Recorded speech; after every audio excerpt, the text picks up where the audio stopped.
The truth is this.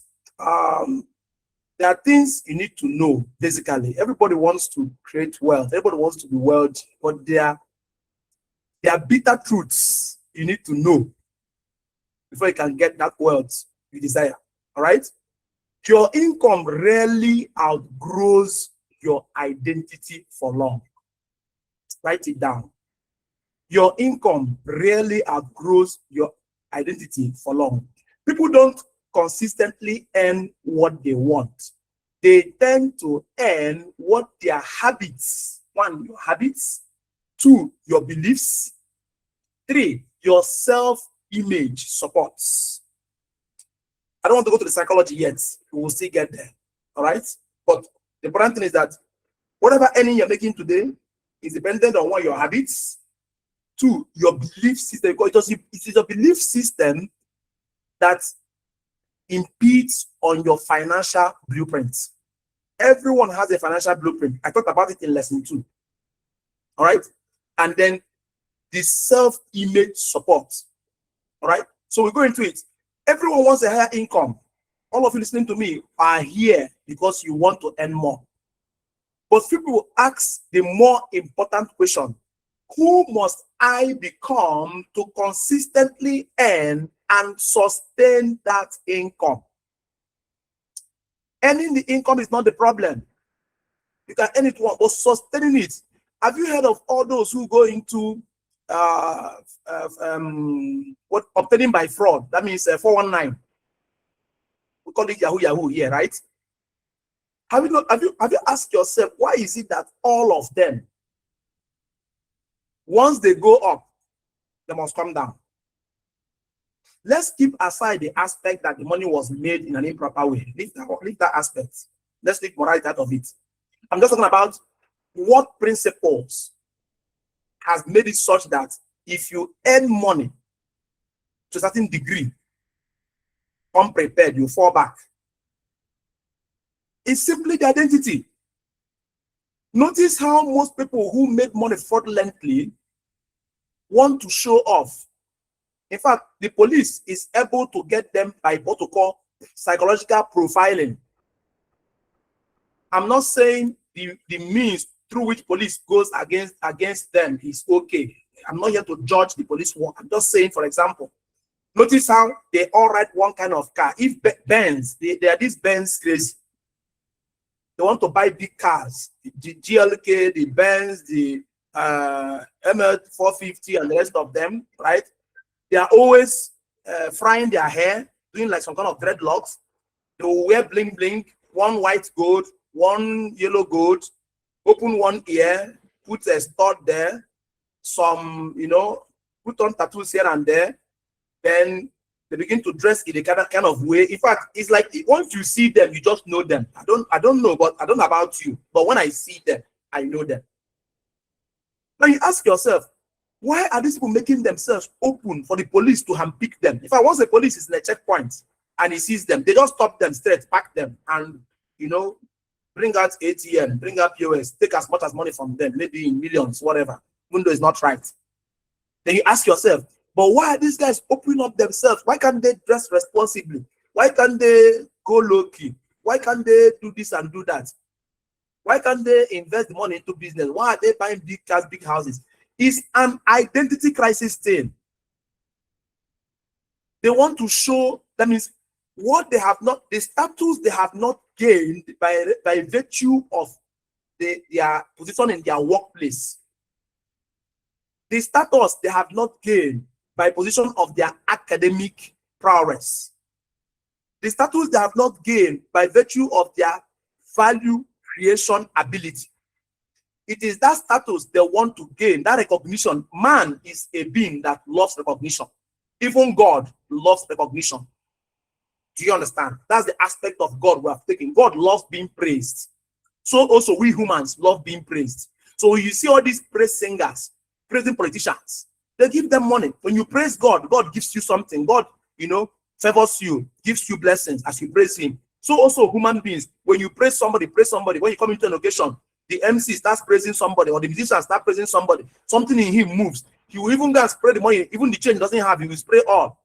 That is it. It's that identity thing. That crave for recognition. That crave for remembrance. A guy will tell you after he has made money and gone broke, will tell you when I used to own 10 cars. I used to have 10 houses. So he still wants you to remember him in his glory days. It's an identity thing. So if you don't become somebody through the regular means and you make the money through fraudulent means, whatever, it doesn't matter, or you make the money anyhow, even if you're a politician, you entered government house, you became a governor, packed money the way you like, stole it anyhow you like, no problem. For as long as you did not go through that process, your identity is the first enemy you will have. You will self-implode. You will self-destruct. I'm taking time to give you these basics so you understand. So that person who made money through 419, he wants to recognize, he wants to be respected, like the way they respect Dangote, the way they respect all those who have made money. But because he did not make the money, maybe the way Koskaris made his own, the way Dangote made his own, the way Jimovia made his own, the way Tolonedu made his own. So he wants to now show off. Okay, Tolonedu is driving a Rolls-Royce Phantom. I too must drive Rolls-Royce Phantom. So respect me because I own a Rolls-Royce Phantom. Respect me because I'm wearing two gold necklace, wearing a big wristwatch. You know, I'm expensive, wearing expensive clothes. So you see them trying to show off. That thing is unconscious act. Even if you ask them to dress normal, they cannot dress normal because dressing normal means they will pass unnoticed. So what is the aim of having that kind of money in their bank account and nobody can notice them and respect them for the money they have made? So what happens?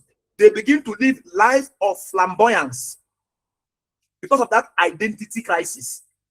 Before you know it, they forget that the money they made was not a money that was structured. There's no foundation for that money. That money just dropped. You defrauded somebody, you tricked somebody, faked some documents, told some beautiful story, you know, did some romance scam, and then with your mouth, word of mouth, you were able to convince the person to part with their money to you. But there's no structure carrying that money. So what happens? By the time you are done spending that money, meanwhile, you are spending the money with the hope another one is coming. Because you assume that the way you told sweet story and somebody gave you money, you cheated somebody, that's how it will be. The universe is not like that. After a while, the universe strikes. You will tell that same story to people, nobody will believe you. You will walk and walk and walk, they will say, the money is not coming again. Suddenly you ask what's going on. Then they now have to go and begin to put their hands into certain machinations, as in going to native doctors, going to do some spiritual things to see if people can still listen to them again. That's what leads to them begin to killing people up and down, thinking that's what is going to save the situation. No, it's an identity thing. That thing you faked, right? They normally say in Abuja, the slogan is fake it until you make it, right? Okay, no problem. That thing you faked that you are, which you are not, is a matter of time. The identity will catch up with you. Your true self will catch up with you. That mirror, that facade will clear. People can now see through you. You tell the same lie, nobody will believe you. You now want to go legitimate now. People still don't believe you. Why? Because you now have a wrong identity. That's where the problem starts. Then again, some of them now fall into one or two problems while trying to fake that thing. Then they begin to chase them around. Then they begin to hide from those they defrauded, hide from the law enforcement agents, hide from, you know, maybe their partners, whoever, you know. So once you now start going into hiding, you begin to lack visibility. It now takes heed more on the identity. And for any businessman, once you lack visibility, what happens next? You nosedive. But for a man who is building his structure properly, even when he lacks the visibility, it's because he has hibernated to improve his self-worth, to improve his value academically.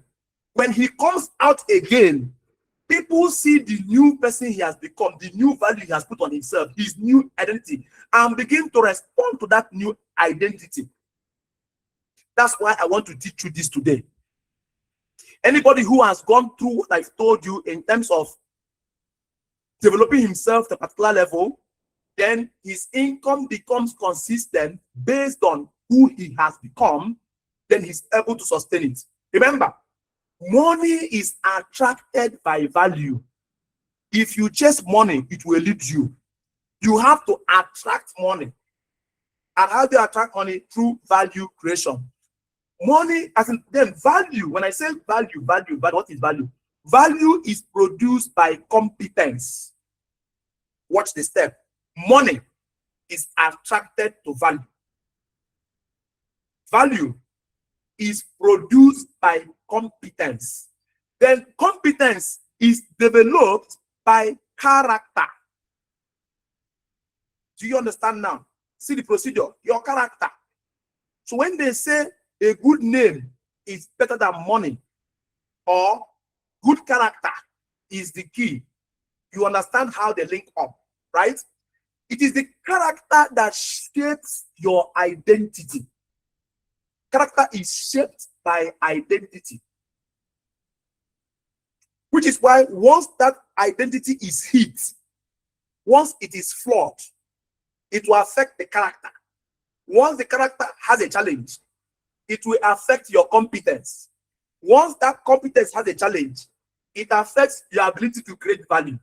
Once you can't create value, it now affects the money coming in. That is the chain. Okay? That is the chain. So write it down. Just draw that line. How it starts. That's why I'm teaching you identity today. So from identity, you work on it. I will show you how to work on your identity. Once identity is right, you will see it reflect on your character. Once your character is right, it will reflect on your competence. From the competence, it will reflect on the values structure, and then the money comes. So if you try to change your income without changing your identity, the change is usually temporal. Many people pray for ₦1 million. You go to church, you are praying, God, give me 1 million. God, crossover night, breakthrough night. I want 1 million, right? Very few people prepare to become the kind of person who can manage, multiply, and protect or preserve ₦1 million.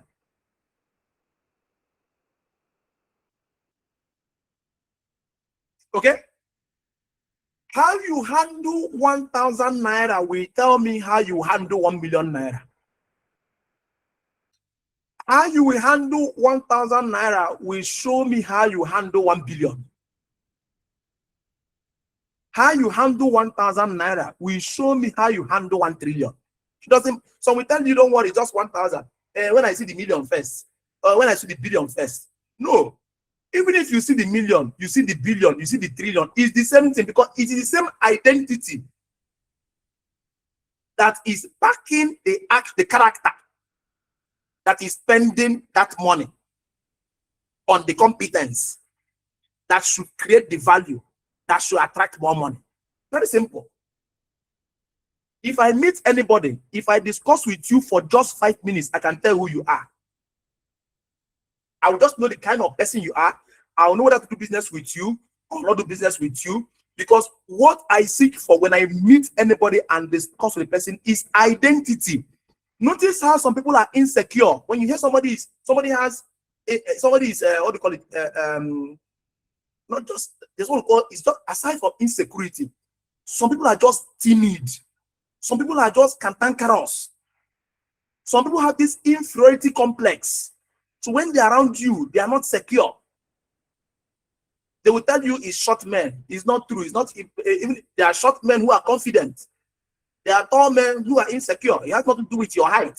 It has to do with your here, what you have upstairs. Between here, a man is not judged, or a woman is not judged by the height of your head to your toe. Your height is judged from here to here. This is the limits. In fact, from here to here, whatever is here, whatever is in the hindbrain, the midbrain, and the forebrain, simple. So if you don't put anything here, it will affect your whole being. Whether you're beautiful, you will still be empty. Whether you're handsome, you will still be empty. Because once that identity crisis is there, it affects every other thing. Okay? So income is the fruit. Identity is the root. Healthy roots produce healthy fruits. All of you focus on the fruits. You focus on the outcome. You focus on what is produced. But you lay less emphasis on the roots, the process. All right? So my training today, the objective by the end of this training today, you'll be able to understand the relationship between identity and income. Very important. Once you, in fact, if I get this right for you people, if you people understand this, none of you will be broke again. None of you will be poor. Let me just use the word broke. Poor. You can be broke for the right reasons. You can have a heavy project because of the value you are creating and you are broke. But once you are done, money will flow in. Do you understand? So you can be broke for the right reason. But once you understand the relationship between identity and income, you can never be poor again. Then identify limiting identities that hinder success. Better identify that. You have to develop a new identity aligned with leadership and wealth creation. Some of you here, if you didn't meet me, the chances that you will make money in this life, that means you will be wealthy in this life, is 0.005%.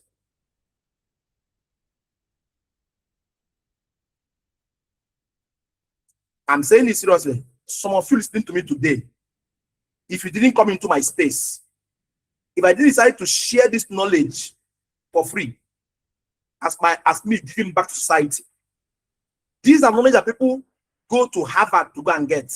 People spend millions of dollars. People spend thousands of dollars. People go to Lagos Business School, spend 2 years, pay millions before people like Dangote will come and teach them. And even when they teach you in a way that they will not break it down to this level. They will give it to you in book formats that you need to not just read, but also be able to decode, decipher, and get the meaning of what he's saying. So don't take this class for granted. After I'm done with this training, still go back and watch it again. Anytime you have challenges in life, go back and watch it again. I'm going to give you guys value today. Like I'm going to open the secret for you. Don't worry. Well, I'm going to reset your psychology. Just identity alone is what's holding most of you down. Okay, so you're going to develop a new identity aligned with leadership and wealth creation. Then build daily habits that reinforce that new identity. Because if you don't back that new identity with the right daily habits, you will backslide. It's like saying you came to church and gave your life to Christ as a newborn Christian, but you didn't put certain things in place to make sure you remain in that path. Then they say you are backsliding, or you get converted to Islam. There's also certain things, every religion, whether Kunde, Hindu. I want to use religion because I always use religion because all of us are spiritual in one way or the other, and will respond to a particular God, whatever you call it. That's there's this divine being who you reference, right? Now, whatever religion you belong to, we respect it. Now, notice that when you join, don't say you crossed over, you join newly. There are certain things they have asked you to go through, maybe catechism or something, as in certain processes. That process is to help you remain in that path. They are working on your identity. Whether it's through cell meeting, whether it's through catechism, whether it's through anything it is called, some form of indoctrination process. Even if you join a society, whatever anything you join, doesn't just notice that what they do is those things that are passing you through is an identity gathering process that ensures you remain on that path. So also for wealth, there's also an identity process you must go through for you to now attain that wealth and sustain it. So you need to build habits that reinforce that new identity. Then learn to lead from character before chasing compensation. So let's start. Part 1. Your identity determines your selling. Everybody has what to call a financial blueprint, like a saying over your head, which is why you hear about the saying that your limit is some other person's starting point. In Nigeria, for example, in Enugu State, where I am, the highest person, #1 citizen, is the governor of Enugu State, Dr. Peter Mbah. But once Peter Mbah leaves Enugu and enters Abuja, believe you me, he is down the ladder. Because when you come to Abuja now, who is on top? Minister Wike, Gbajabiamila, Abi, that's his name, the chief of staff to president, Senate president, Godswill Akpabio, right? Then the Okapata, the president of the country. So depending on where the governor finds himself, if he finds himself in the National Assembly, Governor Peter Mbah, for example, the National Assembly, if he's in the lower chamber, the speaker becomes ahead of him. Whatever his limit stop is where the speaker's tone is started. If he finds himself in the upper chamber, in the red chambers, wherever his limit starts is where Akpabio's tone is started, Senate president. If he finds himself in the Ministry of FCT, right, wherever his limit is where Wike's tone is started. If he finds himself in the villa, wherever he is, President Tinubu's tone is on top. Are you understanding now? Now, President Tinubu in Nigeria is the number one, right? But once he leaves Nigeria and enter Britain, he becomes a nobody again. Else, if he's on state visit and the queen or the king decides to honor him, then they say, okay, Nigerian president is around, they give him the flag honors, then he becomes a guest to His Royal Majesty, right? Now, the king of Britain is on top, right? Our colonial master. But if the king of Britain finds himself in US, the table changes again. Where his limit stop is where Trump is started. You see? So God made it so. So where your limit is some other person started for, which means there is a ceiling. So also financially, some of you listening to me, your financial ceiling is at 50,000 naira. No matter how you work, no matter how you stress yourself, no matter how you hustle and struggle, that is your ceiling. You don't go past it. Some have managed to push their own ceiling to 100, some 200,000, some 500,000, some 1 million, 1 million, some 500 million. That's how it continues, the selling. It still all boils down to identity. Take note that that person who is earning 50,000 also has the capacity to earn 100 million. That's the surprising thing in life. God is wonderful. That person, you listening to me now, earning just 100,000 naira, you have the capacity to earn 1 billion. There's no difference. The same eye, nose, mouth I have, you have it. The same brain, you have it. The same 2 hands, 2 legs. Dangote, the same thing too. No, everybody on earth is the same. Even those who are disabled, I've seen crippled people who are billionaires in dollars. So it's no question of your disability. It's a question of your identity, which started forming from where you were born, the family you were born into, the capacity of the parents you had, what they programmed into you. If you were born in Dangote's house, Dangote's programming had already made you a millionaire on your way up. If you were born into Adenuga's house, Adenuga's business model and programming would have programmed you to be a board director. If you take Dangote's child and put him in your father's house to grow under your father's house, Dangote's child will end up where you are and we can't go past 100,000 naira. If they took you now from your father's house as poor, whether you are poor or whether you live in face by face you, and you grew under Dangote's house as Dangote's son, not minding that the blood is your father's blood. That means if, for example, at the point of death, Dangote's son, they mistakenly switch Dangote's son with you, your father, right? And you entered Dangote's house with your father's blood, and Dangote's son entered your own father's house with Dangote's blood. If two of you all grow, within at 25 years, that you who grew in Dangote's house as his son would have already attended 8 or 10 board meetings in which they were talking about millions and billions of naira, or trillions of naira, or thousands of dollars investing in various African countries. Whereas Dangote's son will be in your poor man father's house. At that point, at 25, he's still confused whether he's going to go into main market or go into what do you call it? Like go into trading or go into so might even be hawking granules or that. You understand? These things are not bad. I'm not saying hawking is bad, hawking granite is bad. Everybody must start somewhere, right? But I'm trying to make you understand something, that it is that same human being. Difference was in the identity by virtue of the programming. All right? So identity is the story you consistently tell yourself about who you are. It influences the opportunities you pursue, it's the risk you take, the standards you accept, the people you associate with, and the habits you practice daily. Your identity has this thing to do. Notice those who have inferiority complex. Once they come into a gathering, most women are like that. Even the men too. Let me not be gender sensitive. Let me not say women, or both male and female are like that. When they come into where people are discussing academic things, like sharing knowledge academically, not blowing grammar, talking deep, they just zone out. If you're a lady, you understand what I'm saying. I want to use lady because I'm a guy, so I understand. When we're growing, there are some ladies you are with, you want to discover, because I didn't grow up.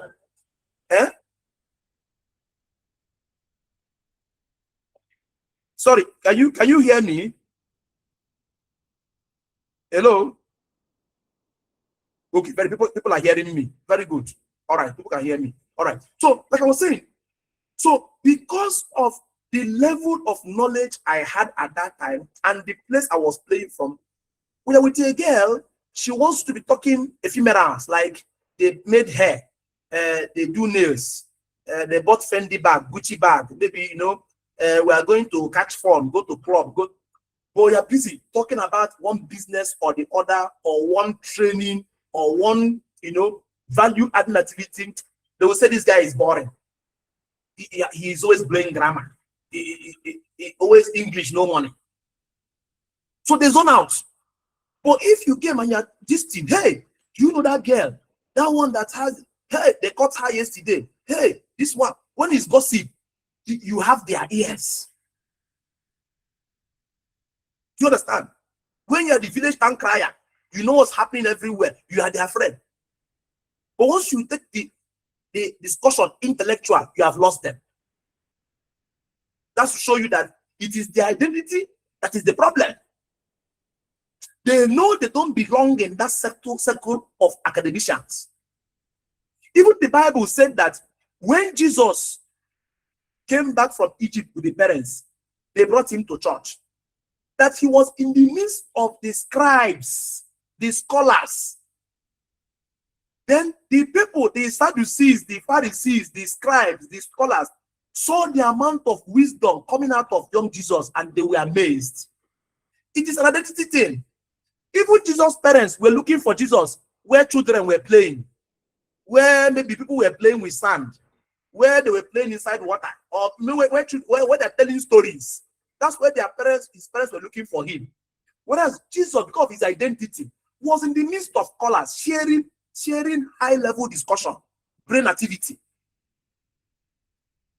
The father came and met him there. Was like, what are you doing here? Of course, there is my father. This is where I should be.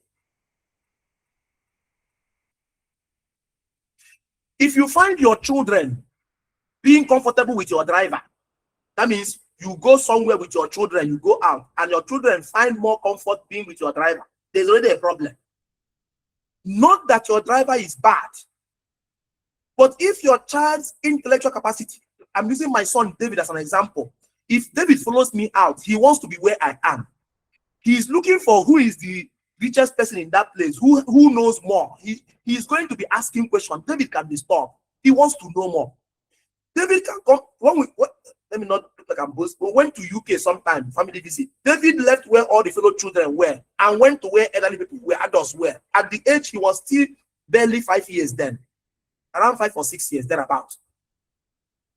That's because identity. When I was programming him, I was programming him for greatness. I even limit David to the kind of children around him. If my son David comes and stays with you in your family, if he stays with your children for 8-10 minutes and he doesn't understand the discussion, he can't relate with, he will leave your children and come and stay with you, the parents. That you come and stay where adults are. It's just natural. It's not like I'm not boasting. I'm just telling you what you can start doing with your own children, because this is what will determine, that's the identity. It's from childhood. So your parents didn't know any better. So they programmed you wrongly. And that's what's affecting you today. They innocently programmed you wrongly. So don't joke with your children's identity. Don't joke with your own identity. Because anywhere you come in, the first thing that hits you is your identity. You will say, I don't belong here. Your psychology will tell you you don't belong, because you don't belong to it. You will be uncomfortable. Anything they're saying will be going left and right. Until you leave that place and go to level of where you belong, you'll be comfortable there.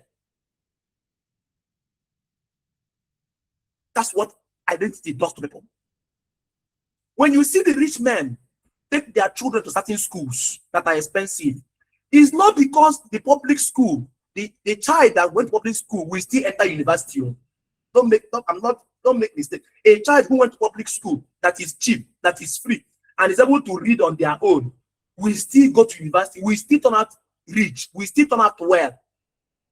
But why do they keep their children in certain school? Is to live, they want to protect that child's identity, so they don't mingle with certain set of people who have a lower identity. Then instead of two things happen when two people come together, they rub off on each other. Either one pulls the other one down, or the other one pulls that person up. They never remain the same. So the rich are afraid that if their child should mingle too much with people with low identity, they will pull their children down. They will not limit their children's ability to discuss big businesses when they grow up. Let me tell you, let me shock you. The same energy, the same mouth, the same brain, the same time it takes to discuss a business of 10,000.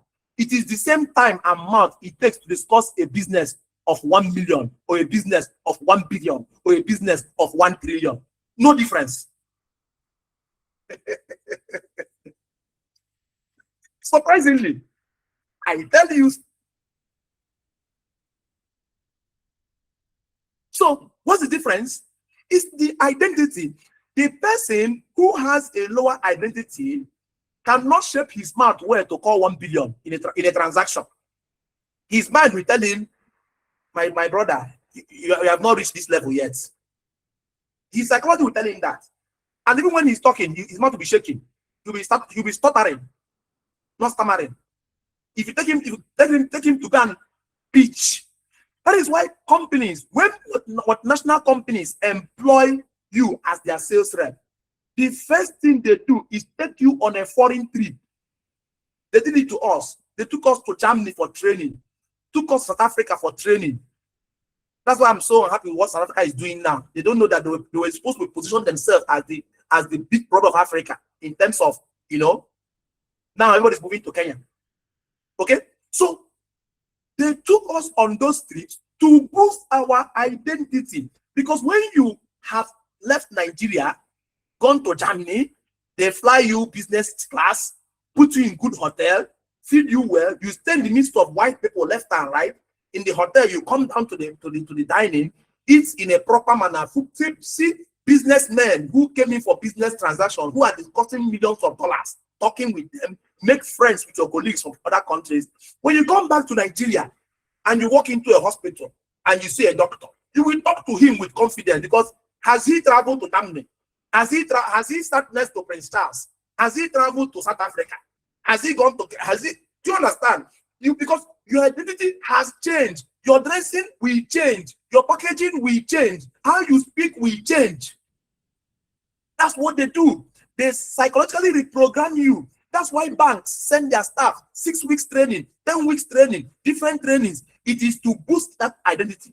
If you boost that identity, the capacity of that staff to bring in more money from the company increases. That's why I say identity affects the opportunities you pursue. It affects the risk you take. It affects the standards you accept. If I go to a function today and I feel I'm not treated the way I ought to be, I stand up and walk away. My wife's friend once told my wife, "That's your husband to the film." When my wife told me that, I started smiling. I'm glad they noticed. Is it the beer? Is it the drink? Is it the food? What is there that will keep me in a place I don't feel I should be by virtue of who I am? I'm not telling you in terms of level. I'm just telling you by my identity of who I have grown myself, the level of knowledge I've put in this head, what I have gone through in developing myself. Once I come into a place, I know I don't fit here. I don't care what is being served there. I don't care who invited me there. I stand up and walk away. I'm telling you, I joined one big man to a program. There's this minister that the father died. They were burying the father. We went there. The man that invited me, we went there as per, to felicitate with the man. We got there. The way they were, I even thought the man knew the minister so well, which is why we went together. I offered my car, with the convoy, we went with everything. When I went there and saw the role the man was playing in that gathering, in the midst of ministers were there, senators were there, people were there, some experts from abroad were there, and that was a day before the minister's father's burial. I won't call the minister, I won't call the place in question, but his name is here. Now, we went a day before as people who knew him, when they say somebody to his house, right? So we can show face before the next day when the governors and presidents and co will come, when people won't see road. Now, how they treated that man in that, and he's supposedly supposed to be close to the minister. Of course, if they treated him that way, you know how they treated me now. We all came together. Those that we were 3, 4 that went together. Now we came back late that night. The man was not telling me I should come out early the following day so we can go for the burial proper on time so we can get good seats. I told him I was busy, I won't be available. What am I going there to do? No, the way people they was running around to get number. See, if I come to a function, I don't care who you are, I will not collect your number. I will wait until something of value I do will make you ask me, who am I? Who is this guy? Who is this young man? Can I have your contacts? My wife knows me for that. When people do something, people gather around collecting numbers. I'm not saying collecting numbers is bad though. No, it's right to interact with people and get connections. But that man who is high up there and you are low there, he gives you his number. If you call him, he will not pick.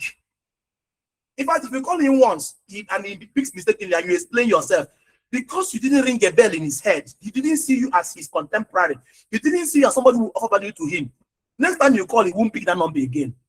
You have to now begin to send this message to explain yourself before he picks. No, I will not be a number in somebody's phone. I don't care.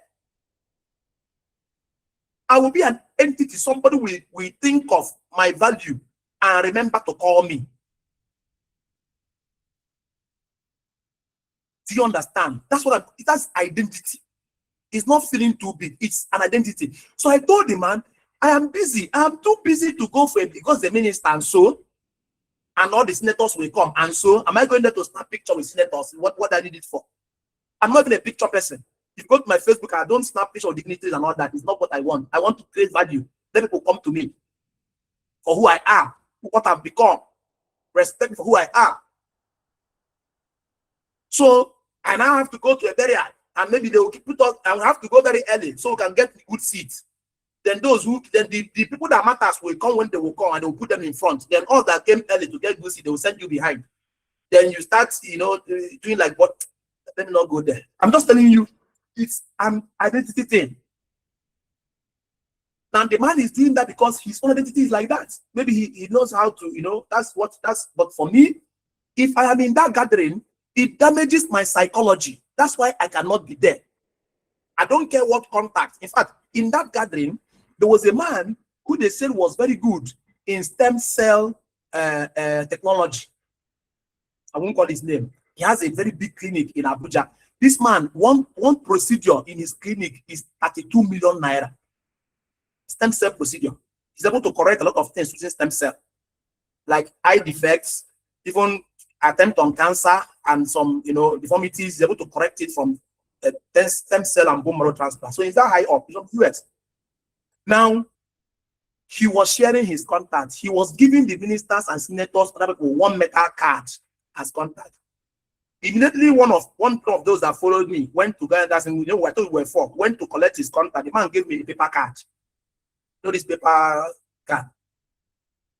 Now, this man in question, maybe I saw it, I started in my head because already that's already a damaging psychology for that man who went to collect card. So you're not even worth giving the metal they gave the others. They gave you paper card. And believe me, if you call that paper card, you'll not pick the call. But I stayed there. At the point that the man noticed that I wasn't interested in what they were saying, he turned around and said, "Excuse me, sir, may I know you?" I said, "Yes. I'm pharmacist." I called my name. I called my specialty. I told him I'm a manufacturer. Told him the products I did. On his own, the man told me, "When next I knew Abuja, let's discuss. We share similar values in using unorthodox ways to treat ailments. Can I have your card?" I told him, "I don't have a card. Let's share numbers. Give me your number, I will call you now. You have my number. Over in Abuja, I'll give you a call." Then we exchange numbers. Me and the man exchanged numbers. The other guy was looking. He went to collect a card because senators were collecting card from the man. Then they put him in his level. And we left. Believe you me, if I get into Abuja, I'll give the man a call. He will invite me fully, as in he might even come pick me from the airport, because of how I package myself based on my own identity. I'm teaching you guys how rich men, wealthy men, profile people and know if they do business with you or not. They can sense desperation. They can sense emptiness. They can sense identity crisis. Okay, if you want to understand how bad identity crisis is, have you gone to a function? The bouncers are there. What do you think bouncers are doing? They are screening. When they see those who are men of value, they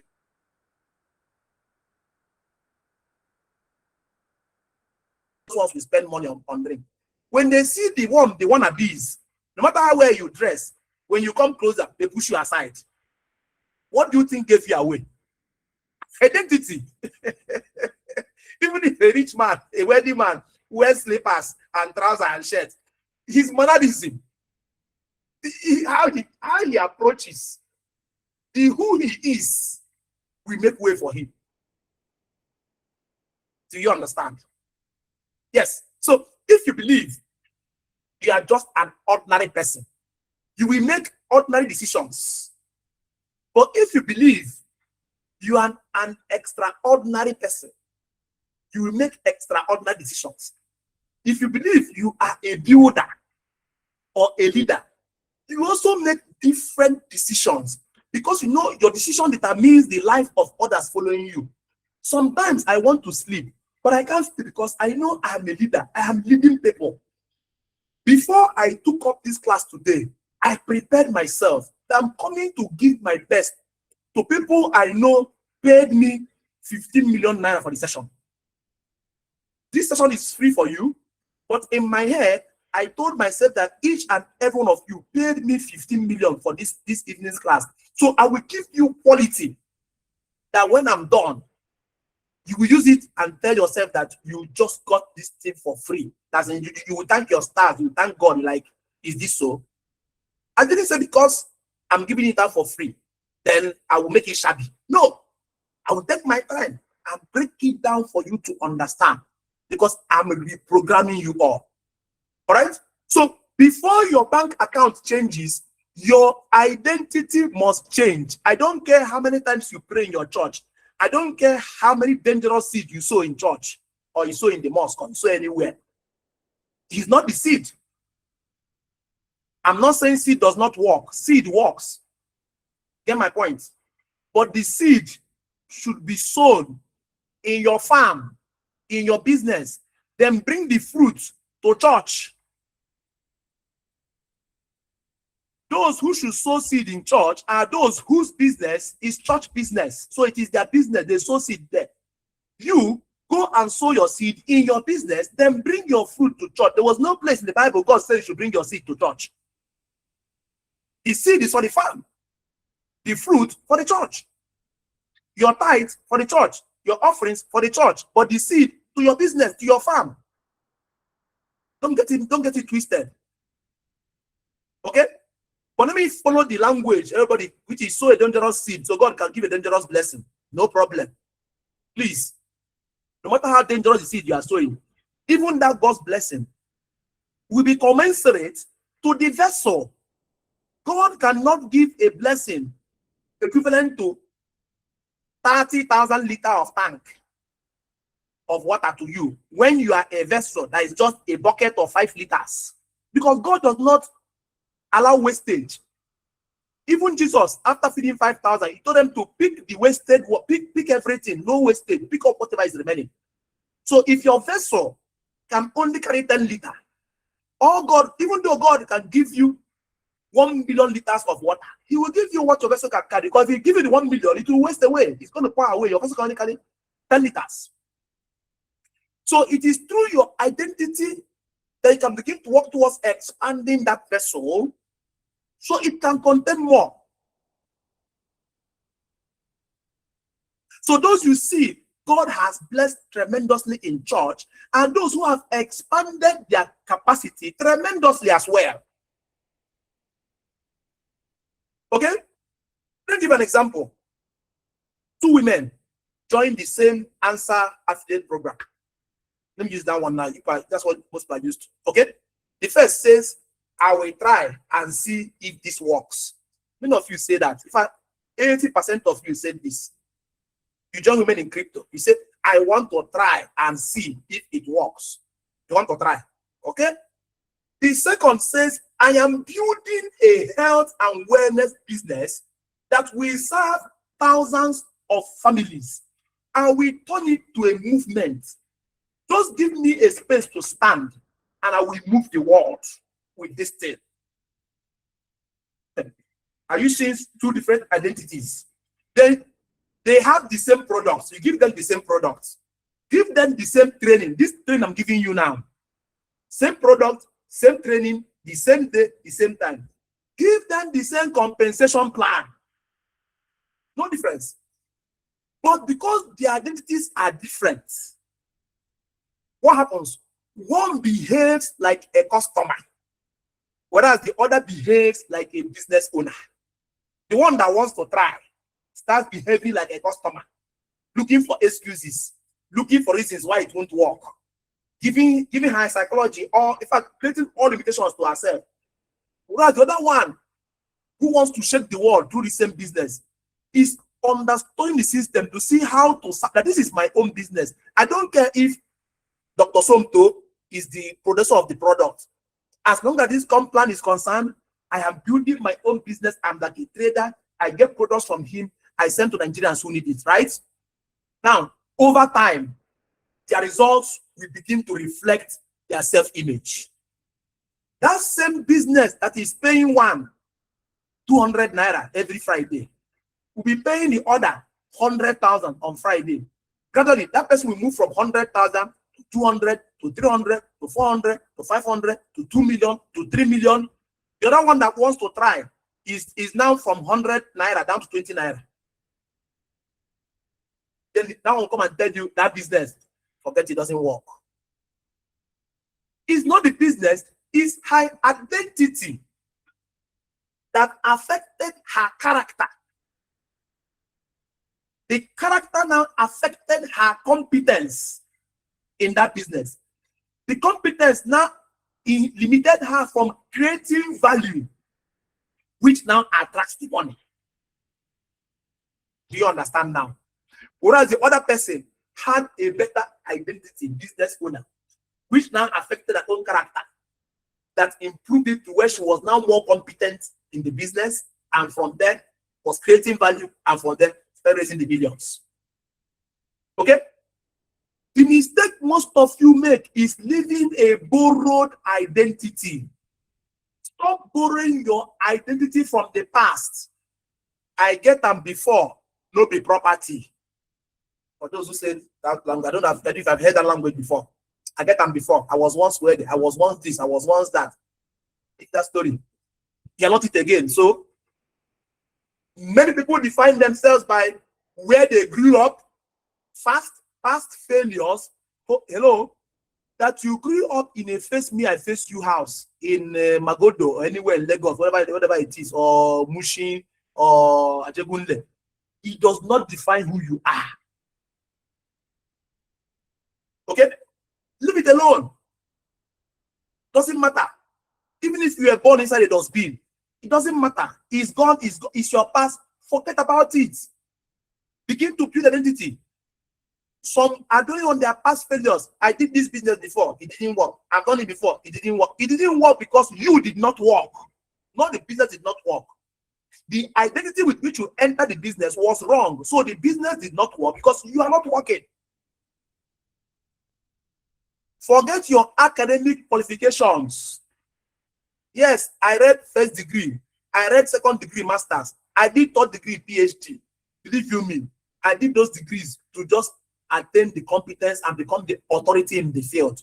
But what made me who I am today, because I'm making today, is my personal development, my identity I worked on. They don't teach you that in school. There are many people with PhD who are broke. You know that Dangote advertised for PhD holders to become his truck drivers. And PhD holders actually applied and became Dangote truck drivers. At least the last count, I'm sure 54 people were already employed. PhD holders. I'm not saying graduate. I mean PhD doctors, doctorate holders went and became drivers in Dangote, driving for Dangote truck. I'm not saying office work. I'm not saying inside. I'm saying driving truck, carrying cement from Obajana to Calabar. It's an identity thing. Do you know? I know of a consultant medical doctor in Nigeria here who left Nigeria and traveled to Canada, and he's driving Uber in Canada. Uber. Medical doctor here, consultant with a hospital. He sold the hospital, took the money, carried his family, traveled to Canada, and he's driving taxi in Canada. It's just now he called and said he has now started working as a healthcare giver, health giver also. After I lambasted him, I'm like, it is who he is. If I go to Canada myself, I will not be an Uber driver. I will not, believe you me, I will not be an Uber driver. I will not be a healthcare giver. I'm still going to be an entrepreneur. I'm still going to create value there. Worst case scenario, I will stay there and create value. I'm saying value in Nigeria here. With internet. And where the world has gone to. Come on. I'm telling this example so you can know how important this identity thing is. Most of you, that's what's holding you, nothing else. If I fix your identity right, I've gotten you.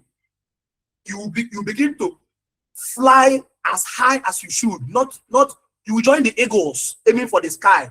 Let me tell you, if you take an eagle and put among chicken, and the chicken traces an eagle, that eagle will never fly. It will be pecking the floor looking for ants in the ground.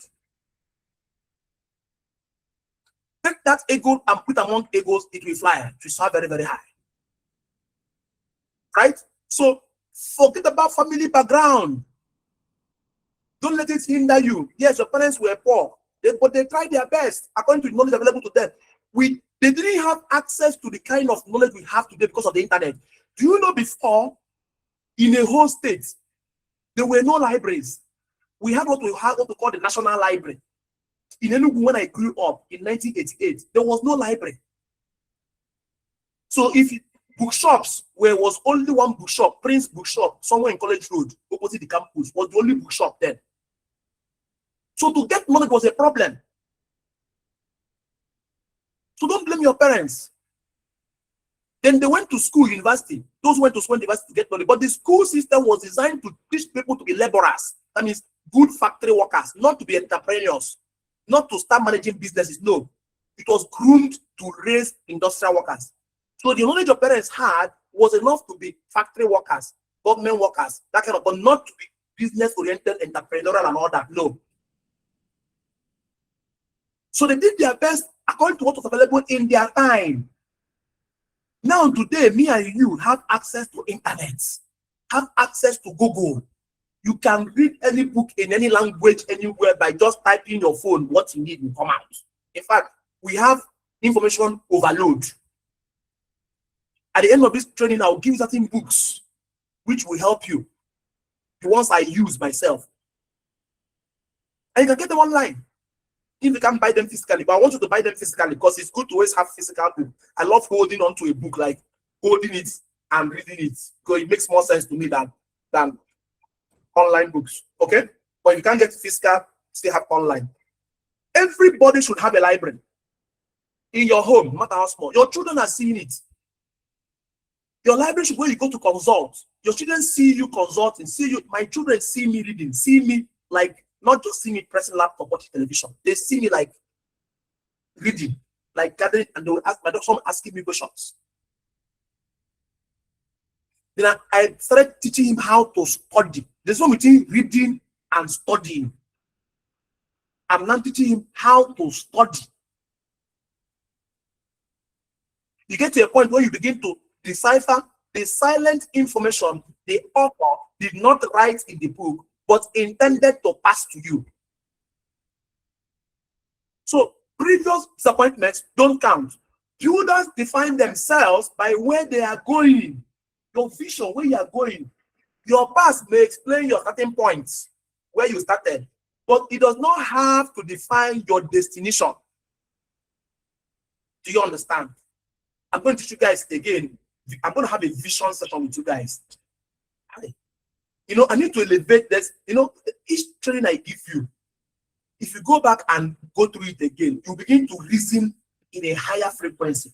My duty is to raise your frequency of resonance to knowledge higher than where you are vibrating now. You are all vibrating at the lower level. There's a certain level you need to vibrate at to create the kind of wealth. Like Elon Musk. Do you think Elon Musk is a human being? Of course, he's a human being. But look at where his brain is going. Can you notice that the frequency of vibration of his brain is different? He wants to commercialize going to space, even living in space. Where some people are still even managing to do tabletop business. This man is already doing things and talking about the space. He wants to do cars. He's doing Tesla cars, as in self-driving cars. He's now building robot, humanoid robot, not regular robot, humanoid robot that can interact. So his level of listening is different. Okay, so do not introduce yourself using your history. Introduce yourself using your vision. At one point, they asked Christ, "Who do you say you are? Are you the king of the Jews?" Christ simply told them, "You said so." Have you on that? Can you? Sorry, I'm not a Christian, but I believe the other religious books have something about the Savior. Okay, whatever the name is, but like in Christianity, that question was same. I'm telling you how identity comes in. Christ was virtually naked, just with a wrapper, with thorn on his head. He has been flogged and beaten. He was dripping with blood. He was before Pontius Pilate, somebody who was to determine his life or death. And they asked him one simple question: "Who are you?" He didn't bother answering, because if he says who he is based on his identity, I'm not talking about him being son of God, though. I'm just saying, because even on earth, remember, being son of God did not stop him from dying. It was his cup, he had to die, right? But understand what I'm saying, at that point, remember, I already even asked God, "Can you let this cup pass over me?" Which means his flesh was already weak. I'm not a pastor, but I'm just trying to make you understand. Just look at the story itself. Okay? You don't need to be a Christian to understand this. Now, he was already broken. His God nature had left him. He was now fully human, sweating blood, broken, even pain everywhere. He's not begging God, "Let this cup pass over me. I don't want to carry this gospel, but let your will be done." Right? That is his identity, conquering his weakness by saying, "But in all, Father, let your will be done." Right? Then again, in that broken self, he's no longer God. He comes before Pilate half naked as a criminal, right? With a cross behind him, he was carrying. Pilate asked him the question, Pontius Pilate, "Who are you?" He didn't answer. Why? He knew his identity. If I tell this man who I am, he won't believe me. So why waste my time? Instead, they'll flog me even more, thinking I'm not saying the truth, right? Then one person now said, I don't know whether it's Pontius Pilate, said, "They say he is the king of the Jews." When they asked him, "Are you the king of the Jews?" he told them, "You said so." So you as, which means there is something you people saw in me when I was in ministry, when I was feeding the 5,000, when I was doing lots of, there was something people saw in me that made you assume I was the king of the Jews. Remember, Jesus did not handle any particular office, so he never wore a crown anytime. But why did they psychologically equate him that he's feeling like a king? That means, it means Jesus was actually acting like a king. That means he was royalty, which made them now begin to ascribe to him that he said he is the king of the Jews. Me and you know Jesus never said he was king of Jews anywhere in the Bible. But that's what they ascribed to him because of his royal behavior. Which study, it was study that put him in that position. He knew a lot. So when they said you are the king of Jews, he said, you said so. It's your statement. You are the one confirming. You saw something in me that was kingly. You saw something in me that was royal. That is how it is when you speak. People look at you, assess you. You look at somebody, that guy must be somebody. You don't need to be told. It is the identity speaking forth. You can't fake it. Okay? So competence, how do I put it? You see that competence? Even the level of competence you have or you acquire is dependent on the identity you have ascribed yourself.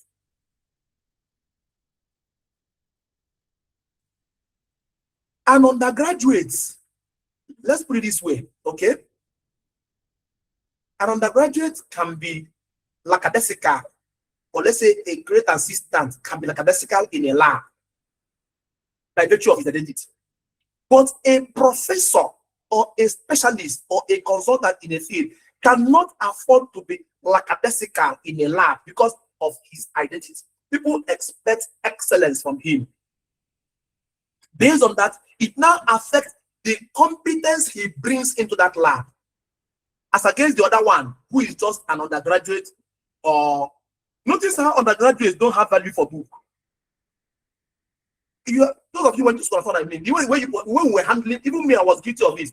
The way I was handling book in my younger years, as in secondary school and in university, because I didn't buy the book myself, they bought for me.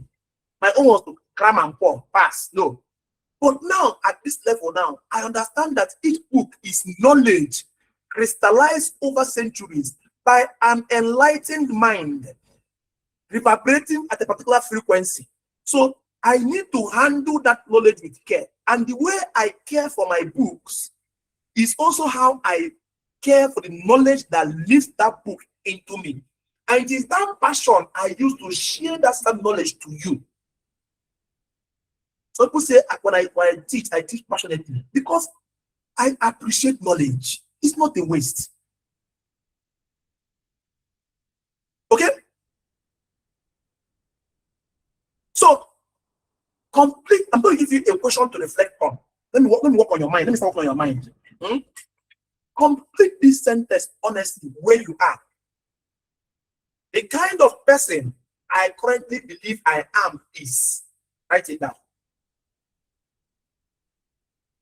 This thing I'm asking you to write down. Don't think it. Don't think too much. Don't see. Be truthful to yourself. Just I told you to take a paper and pen. Right. Just write. The kind of person I currently believe I am is. Write it down. Take that thing. Keep one side.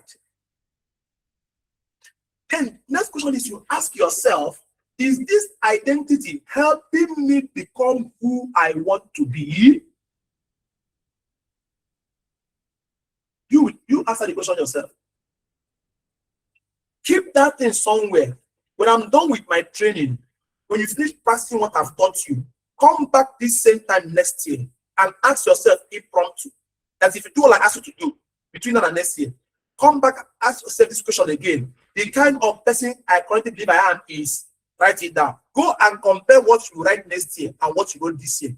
You will see a big difference if you did what I asked you to do right. In fact, you'll be shocked. Like, was this me last year?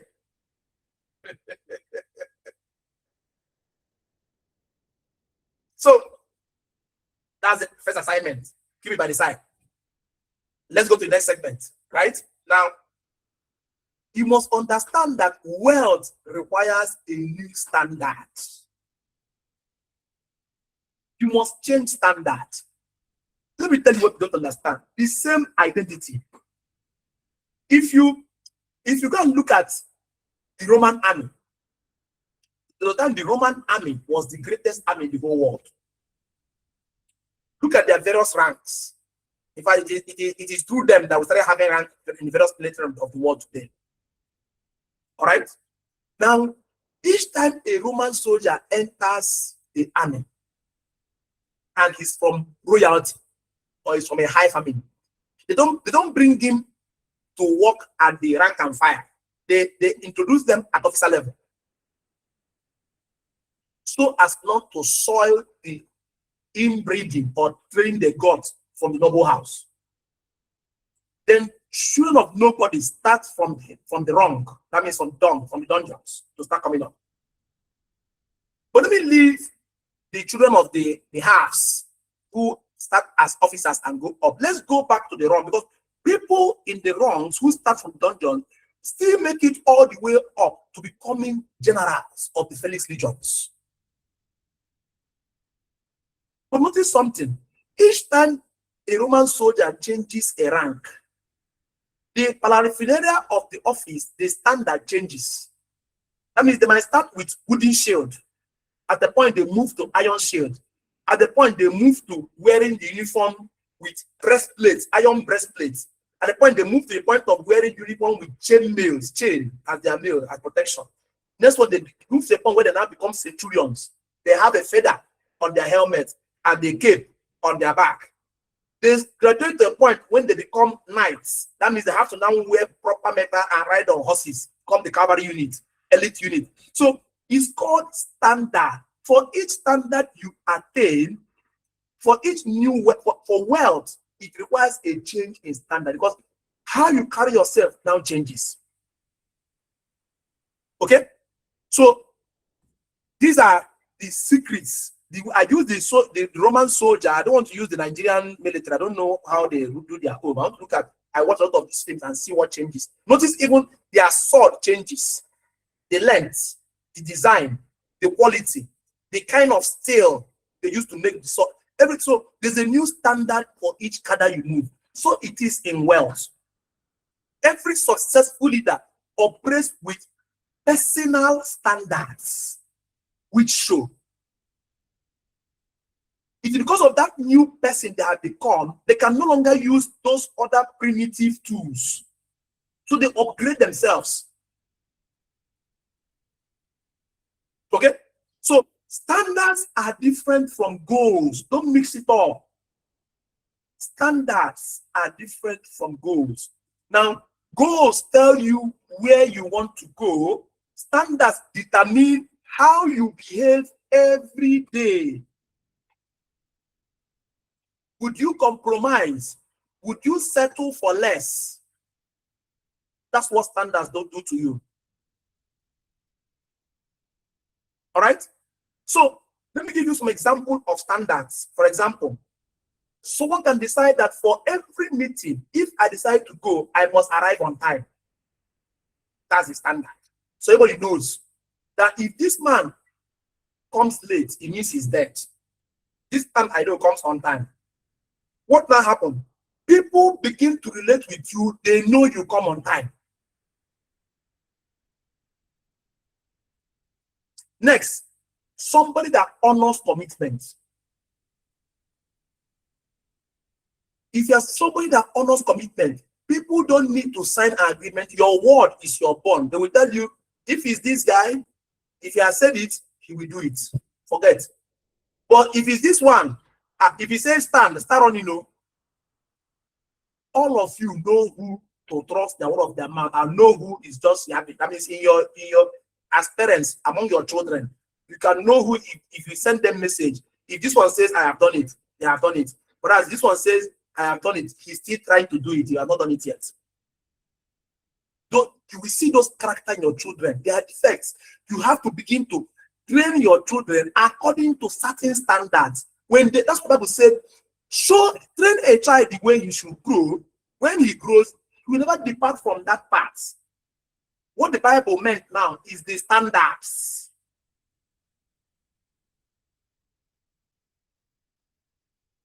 Someone can say, I follow up when I say I will. In the office you work now, there are people who work with you there.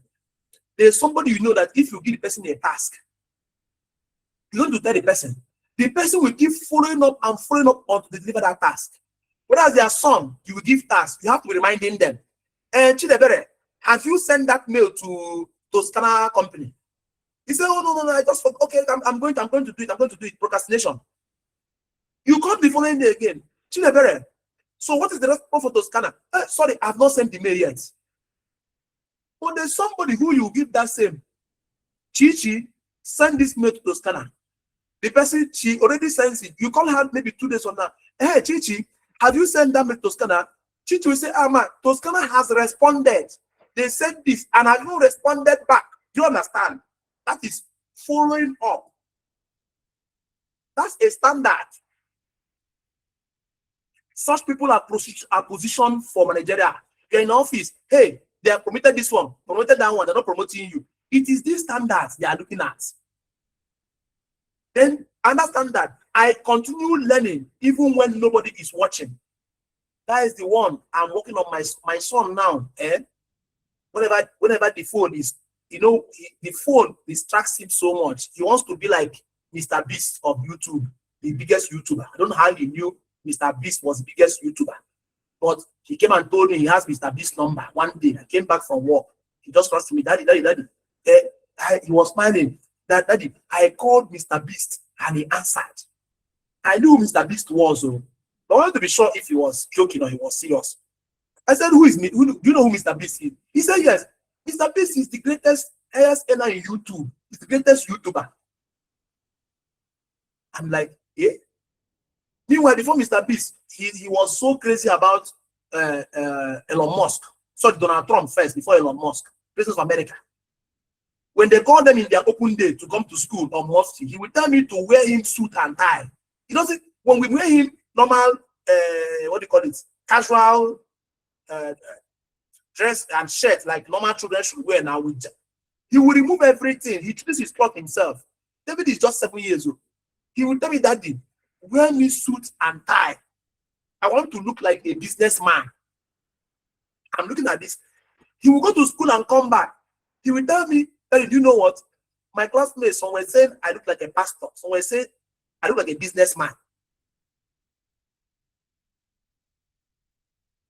These children are looking up to you to guide them. Don't fail them. Improve yourself so you can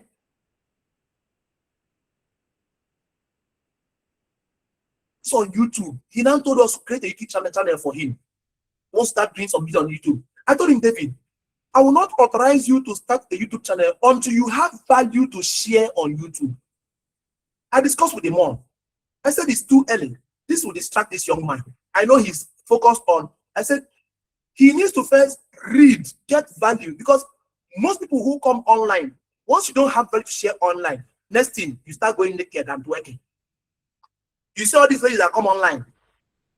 They try, nothing to share again. They remove bra, they remove pants, they start working. That's so when you see them doing all these things online, they're empty, nothing to share. Content has finished. So next thing is just they start misbehaving. Because of the peer pressure, the pressure that comes from that online, being available online for your community. Do you think it's easy to grow a community online?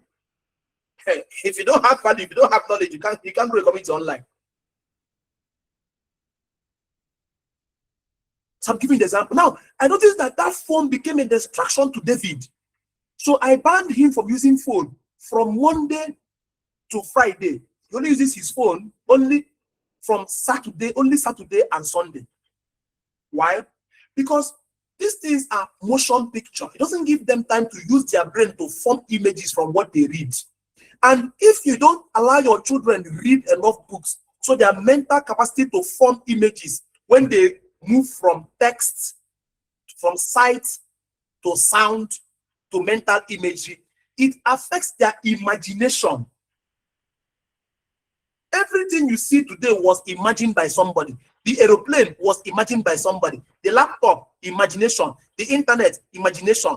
Anything you see today happening, somebody just imagined, said this thing is possible, and started working towards it. So if children watch too much motion pictures, even you listening to me, if you watch too much motion pictures, you dull your brain's ability to imagine. And once you cannot imaginative, you can't be creative. Do you understand? And then wealth responds to creativity directly. The same business you are doing, if I come into that same business in that same line you are, I'm bringing more creativity into that business. I will take all your customers in that same street, including your father and your mother and your younger ones. Your children will come and start buying from you. Not because they don't love you, but wealth responds to creativity. Do you understand? So I stopped him from phone. Next thing, over time, I noticed again that he now started watching television so much. That Mr. Elon Musk, he couldn't see on phone again. The Mr. Beast, he couldn't see. He started watching television. Each time he come, that's what they call, the one they call Roblox or Roblox. You guys know these things. Your children watch them. Roblox, something like that. If I come, he's watching it. He's, yes, those games or those whatever, teach them missions, teach them challenges. But I ignored and said, okay, well, he's still maybe brushing himself. Then there was a day, I'm telling you my life story. Before then, there was a day he was playing a game, right, on phone. I can't remember which game is that again. There's this game children play, something about command and conquer or command and control. My son David was 6, let's say 6.5 going to 7. He was playing that game. They go online and meet other players who play the game, right, in different parts of the world. Then they form an army and then start conquering, challenges like, defeating countries and all that. David, my son, was the one commanding the battle, right?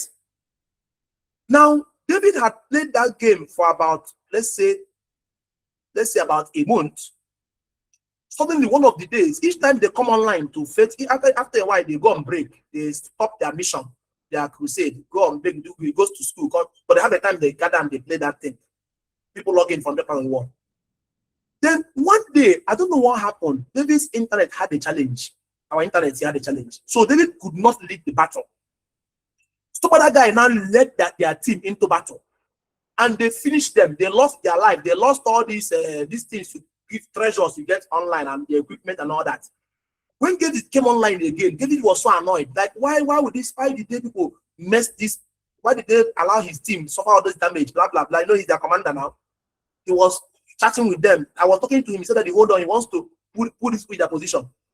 Surprisingly, I told David, come on, leave what you're doing and come and read your book.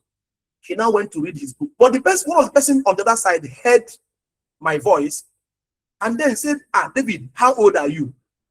David said he was 6.5 years old. The other guy on the other side was surprised. I heard his heart drop. What happened? That guy on the other side was 28 years old. The other people David was playing this game with were all adults. It was an adult game. Imagine that these adults didn't know the man leading them into battle was a 6-year-old boy. The man commanding them was a 6-year-old boy, giving them instructions. It was that 28-year-old one that now tried to lead them into battle and they lost the game. Why am I sharing these things with you? Identity. Even though the other man was 28 years, wherever he was, and David was 6.5 years here, and when they came online, they didn't know each other. They all had what we call stage name. But his identity showed based on his leadership capability, identity. He went into battle with them. He took leadership. Anytime he tells them what to do, they do it well. So they don't defer to him. So I had to get him to stop that game. It was even that game that made me stop him using the phone. Because I said, at this age, I don't want to start exposing him to such. How can he be friends on game with 8 years people who a child of 6 years is leading? Already I know is an identity crisis. It's a matter of time. Either he becomes foolish like them, or they learn from him. But there were too many foolish people in that game that it will later on affect David. Because if you see 5 foolish men and 1 wise man behind in their midst, that wise man is the next foolish man. But if you see 5 wise men and 1 foolish man in their midst, that foolish man is the next wise man. That's even why I stopped him playing those games. Okay? Now he came to television again. Television started distracting him. I now banned him from television now. My son is on ban now. He can't watch television the next till school closes in the next session. Why? Because he started paying lip service to reading. When he sees me come back, he will run quickly, open book, and fake like he's reading. Then when you now ask him what do you understand, what you read, you talking as you will start lying. In a bit to catch up. So I said, okay, these things are distracting you. No more TV, no more phone, no more laptop. Just only laptop when you go to school, when you need to do what you want to do assignments. But read. He told me that when will you leave the band? I said, when I see you genuinely love to read for the knowledge base, not to impress me, not to tell me I read. No, you read because you want to read. Then I can allow you watch television again. Now what am I doing? I'm trying to get him back to where he understands and appreciates knowledge. He's not reading for me, reading for himself. Now, if he does not pick that reading culture this early, it becomes a problem for him to read through secondary school, through university. I won't teach you how to raise your child. It's up to you. But it is the same standard. It is standard I'm putting him on. I'm setting his standards now, right? So that he can now grow with those standards. And those standards will put him in the midst of kings and queens as he grows up in life. Are you understanding what that identity? I'm still talking on identity, but I'm giving you examples so you can begin to relate. So even where your children are, work on it. Even yourself, work on it. This is how dynasties are built. This is how empires are built. So I continue learning even when nobody is watching. It's a standard. That's what I'm teaching my son now. Learning when nobody is watching. I treat customers with excellence. Do to others as you want them to do to you. Because I deserve excellence, I also give out excellence when I do anything I do. I try to the best of my ability. Even when I'm worked up, even when I'm tired, I still give out excellence. I dress professionally because I represent a brand. How you dress is how you are dressed. Even my son knows how not to dress. When I go out and see the level of decadence in the society today, what people wear in the name of clothing, I blame the parents. We parents have failed. So children will not tell you it's my body. It's my body, my rules. My body, my rules. If you are my child, when I'm through with you, you know it's not your body, your rule. It can't be your body or your rule on my own money and on my own family name. You want to answer go and get your own surname and answer anything you like. Then go and live on your own and live, do your body, your rule in your own house with your own name. As long as you're answering our son name, family name, and this dynasty we are building and sweating to build, you must conform. Look at Donald Trump. His children have no tattoo, have no piercings. Prime and pauper. He's going to America. Go and look at him. Look at Elon Musk. Look at his children. Look at you check it. Not Elon Musk. Elon Musk's father, and look at Elon Musk and his brothers, how they turned out. A good parent can later on have children that don't conform. I'm not saying that things don't go wrong one way or the other, but at least do your best. These children are your generations to come. That means you leave this world. The essence is that you leave this world better than you met. Your children should also live it better than they met it. So you are building a dynasty. 100 years, 200 years down the line, your family name becomes the known name. The way you hear Alakeja, here Adenuga, here Adantata, here Dangote. Yeah, these are family names that were built over years. You hear Eleganza. What's the name? Is it Odukoya? I can't remember the name again. You know, you hear those names. Those names were built over years. It's not something that just started now, ended now. So it can come when those names start opening doors. Okay? Identity. That's why some parents don't allow their children marry certain families or bring certain people into their home. They want to preserve their identity. It affects everything. You bring in the wrong person into your home, it's scattered, it's gone, everybody enters the bush. So this wealth you think is just for granted. Wealth is created deliberately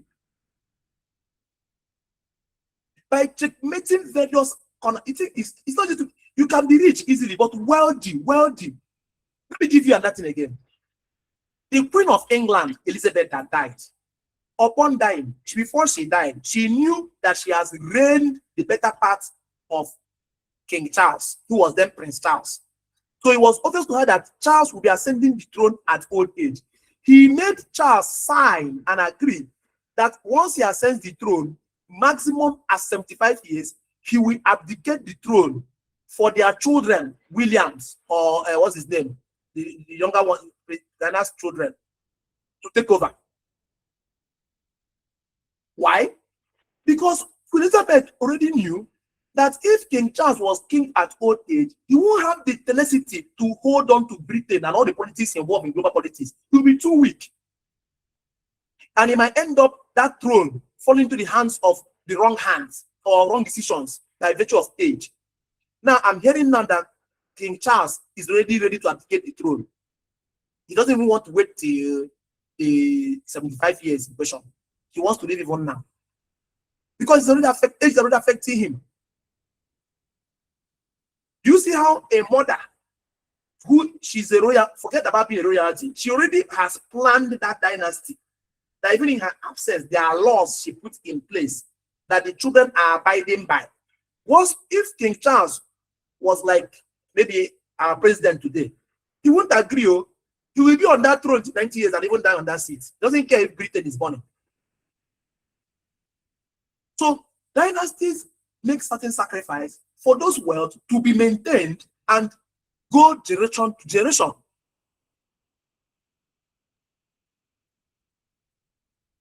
Even the son, I keep forgetting his name. There's Williams and there's the other one, the one that married Meghan. That then they said took a different path at some point, abdicated the throne, abdicated his royalty and everything, right? They allowed him. But then what did they do? Immediately he said he was no longer interested in being a working royal. They removed all the paraphernalia office from him. They stopped him from using ER in his name. ER, that insignia of royalty. They stopped him from using it in his uniform, everything he wears. In fact, they went as far as preventing him from coming for a particular banquet for the royals during his mother's burial. Very good. Harry and Williams, very good. So Harry is the one I'm talking about now, that married Meghan. Then they stripped his children the right of his royal highness too as well.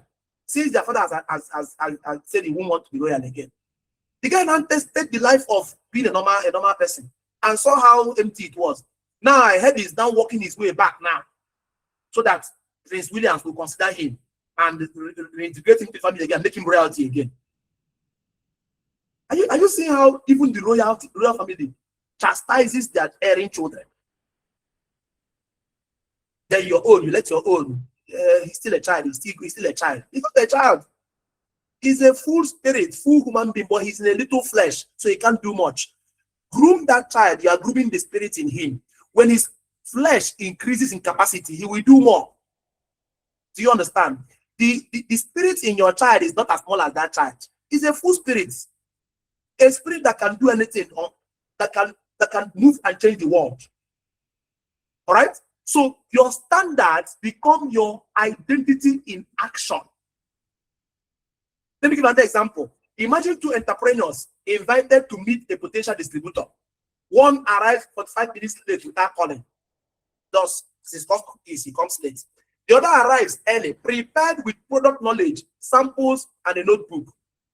Both had the same opportunity, but only one demonstrated the identity of a professional. Of course, what is going to happen? People invest in confidence, preparation, and consistency. So what happens? The one that came on time, well prepared, because the one they invest in. Why the other one that was like a lackadaisical in attitude gets nothing? How you do anything is how you do everything. Write it down. How you do anything is how you do everything. If you handle things carelessly as a commoner, even if they make you a governor, you will still do the same way too. Nothing will change. Okay? So write it down, take note. So that person you want to be, it should show in everything you are doing. Because the day that breakthrough will happen, that click will happen, the day the world will recognize that value you have created, and all the wealth of the world will come and lay itself at your feet. You never can tell.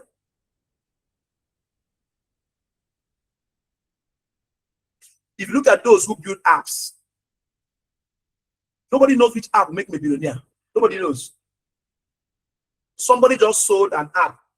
I think that was last month for, is it $84 billion? What was the app? The app was just meant to teach people how to code without using program line. But the app, they put in so much excellence in doing that app that Elon Musk bought it from them. I think it's $184 billion. Can't remember again. Very heavy money.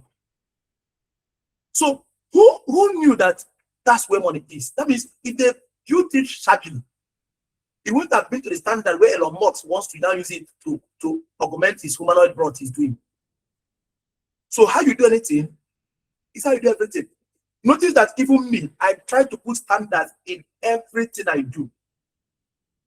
If it is worth my time, then it is worth my standards and it's worth my brand. I will make it sure. Show me what you've created. Show me your product. I will tell you who you are. All right? Now, the next thing I want to talk about is you need to become before you receive. Many people will say, when I become successful, I'll become disciplined. Okay, you want to become successful before you become disciplined. It's not true. If you're not disciplined, even if you're successful, you'll not be disciplined still. And that will still lead to your failure.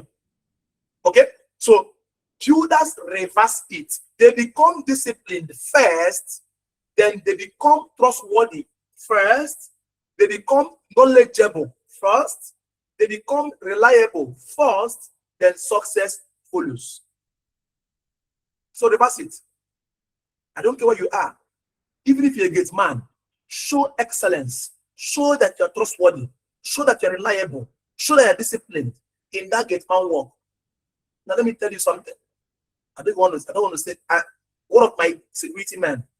Let me share this knowledge now. My security man came to me this morning as I came to factory. Just so what's going on for today's work. He came to me and said, Oga, there's something I want to share with you. I said, what is it? He said, the lead manager for the engineering section has always been sick of recent and is always taking injections, like, going to the hospital in the morning. Yes, he's hypertensive. So he takes permission to go to hospital first, take a trip, bring his BP down before he comes to work, right? He handles the machines and also the healthcare trial. So I have been approving his sick leave, okay, because he's elderly. But that man has been with me for a very long while. So based on, I'm giving him honor because he has worked with me for long. He's one of my longest staffs.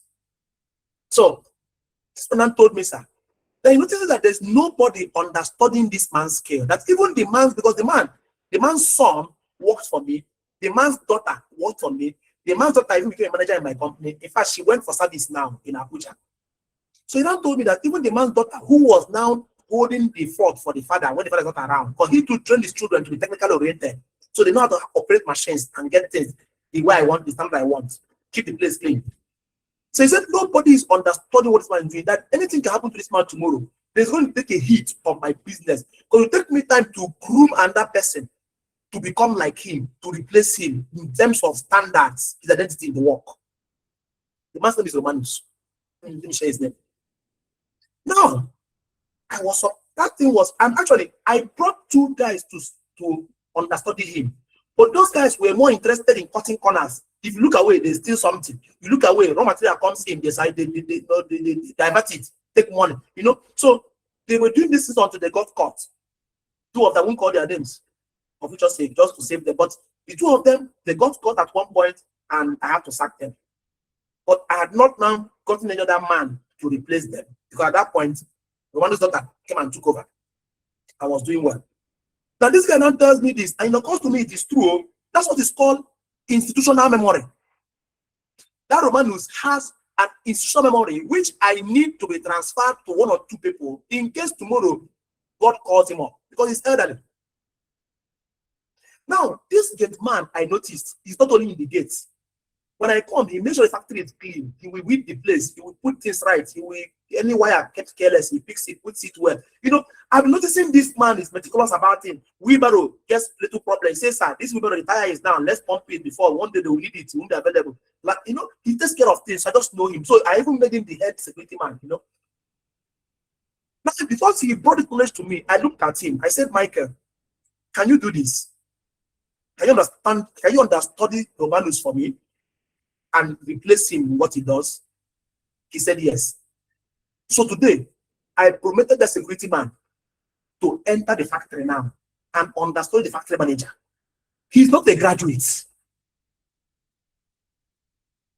He too is elderly. He's not like he's a young man like that. But today, and it just occurred to me like what Joseph did when Joseph told Pharaoh how he will stop he interpreted Pharaoh's dream and went ahead to even give Pharaoh solution. If Joseph had just only interpreted Pharaoh's dream to Pharaoh, he wouldn't have ended up second in command to Pharaoh. He interpreted Pharaoh's dream and gave Pharaoh the solution to the hunger, the famine that will happen in Israel. Even told Pharaoh the portion and percentage of what food they will retain in stores in all the states, so that it will not to last for 7 years. When he was done, Pharaoh told him, there's no one of knowledge in Egypt that can handle this thing. So you handle it. Pharaoh took Joseph from dungeon prison and made him second in command of all of Egypt. That's what knowledge can do. So this security man, as a security man, because he had standards, I don't know where he came from. A company delivered him to me. That means I have a company that sends people to work for me, right? So this man understudied my company, understudied the various staff and their competencies, understudied where there will be leakage in the nearest future, then came to bring it to my knowledge. I am the CEO who saw this thing before, made plans for it. At some point, those people truncated the plan because they stole from me, so I sacked them. I didn't have half time to bring in new people to understand. This man, even with his capacity as a security man, could still decipher this gap and brought to my knowledge. And I said, if this man is a security man and he could decipher this thing and talk to me like this, it took him time to talk to me. But when I come, I'm always on the move. So he found time to find me when I was now moving around the factory to see how things were. He now approached me, sir. He's not the one to tell me, And I said, okay, from tomorrow, I've told the security company to bring a new security man for me. I'm moving that guy into the factory. And he's going to understand the manager. So you see how knowledge, as I said, become knowledgeable first. Tomorrow, when that man now starts driving a car,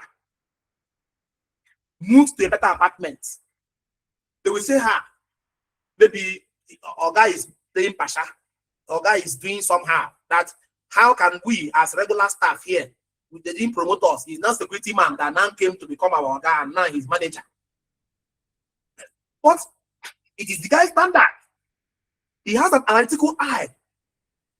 I'm seeing what is in him, not by virtue of his position, by his uniform. There's something in that guy I've seen now that made me now bring him in. So it is your identity that will make you become analytical and observant. Opportunities are bound, but in fact, I'm going to do a lecture on later on. I'll do a lecture on how to decipher opportunities, because it is that thing, that knowledge that made me do what I did. But I'm not going to I'm going to pass him through trainings as well. because I also need to change the identity from security man now to begin to at least supervisor, the managerial, I'm going to still recalibrate him. All right. I won't give him certain load, knowing that he came from security work. Get the point, right?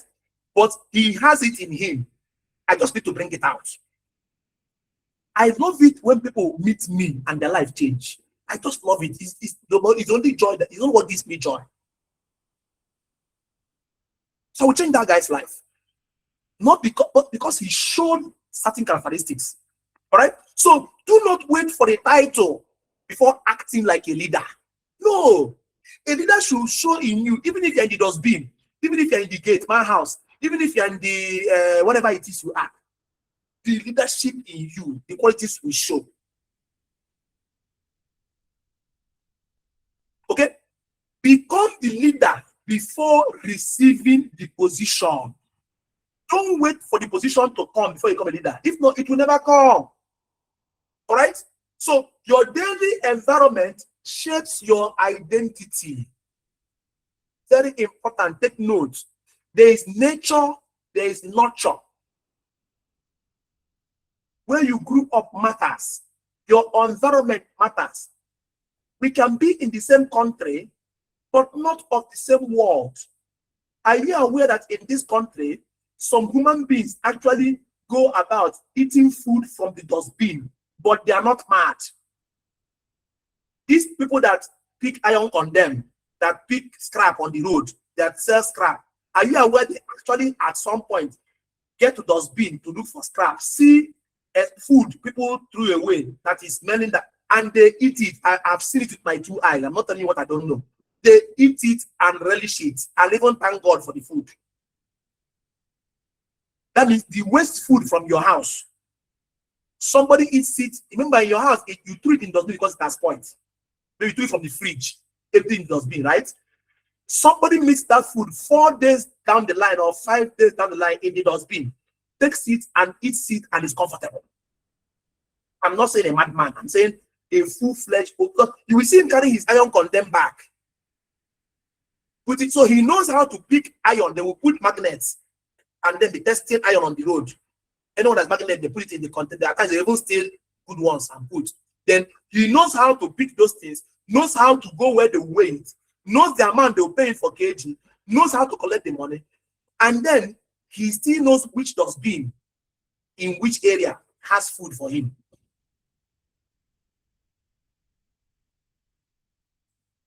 That same person is a wealthy man, but an untrained mind. He can be wealthy, but he is an untrained mind. That is why he is living that life. That same person, if you take him out of that dustbin, give him the right knowledge, the right training, the requisite, that man will do wonders in the world. Why am I telling you this? It means wherever you are still okay. You're not damaged. You're not bad. Things are just looking this bad for you because you've not decided to change who you are, change your identity, and become who you want to be. Do you understand? Okay? So identity is strengthened or weakened by your environment. Nothing exists in neutrality. It either influences you or you influences it. When 2 bodies meet, there must be an exchange. Whether positive or negative, there must be an exchange. Okay? So ask yourself, what conversations fill my day? Is it gossips? Is it the female thing that don't make sense? Is it profanity? Is it pornography? Is it just whatever it is? What conversation fill your day? You must guide your content providers, what you listen to. At times, I have my AirPod on me, just so that in some places I go to, if I don't like the music around there or discussion, I simply put the AirPod in my ear and start listening to a podcast. Sincerely speaking, it's here. I go with it. That's it. Don't put it and go. If I come to a place, maybe we come to an office, we're waiting for the whoever we want to see, and there's a waiting room, and I don't like the discussion going on where I am, and I cannot go to it. Either I go outside because this information is clogging my head. I need my head to be free for creative thinking. I don't need to be carrying Nigerians' problem and all the difficulty and problem. All this, because I don't need those gossip and those things. I simply take out the earpiece, plug it in my ear, open my iPhone, and look for one podcast on marketing or entrepreneurship, one training, and just start listening to it. That's all. When it's my turn, I enter and deliver, and I come out, I go, I'm going to. You must guard your content provider, what you watch on TV. Who do you listen to? Whose counsel do you take? How wise are your counselors? Okay? So what videos dominate your screen time? What even social media, when you enter social media, what are you looking at? Who influences your thinking? What books are you reading? What communications do you participate in? All these things add to your identity. It's subconscious. Your subconscious files, those things are entering there. You don't know. They are programming you. They told you money doesn't grow on trees. They told you things are hard. They told you things are difficult when you were growing, right? Those things your parents were telling you then, they are part of what is affecting you today.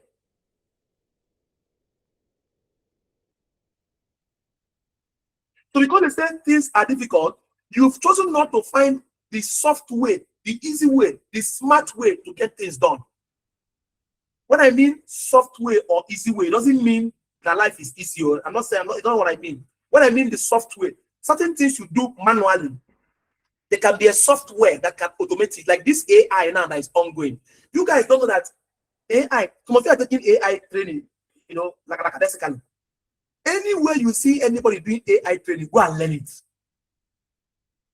Go and learn it. Especially, not just for AI's sake, learn how to use AI for business. AI will not replace humans, but humans who are proficient in using AI in business will outperform those who don't know how to use AI for business. Do you understand? So the knowledge of AI, when everybody has knowledge of AI, what will differentiate me from you is the application of that knowledge of AI to my own field of endeavor. That's what I mean by making it soft. It means I'm bringing in brain power, adding it to technological power, choosing it to address a problem whose solution I have created, then use it to scale.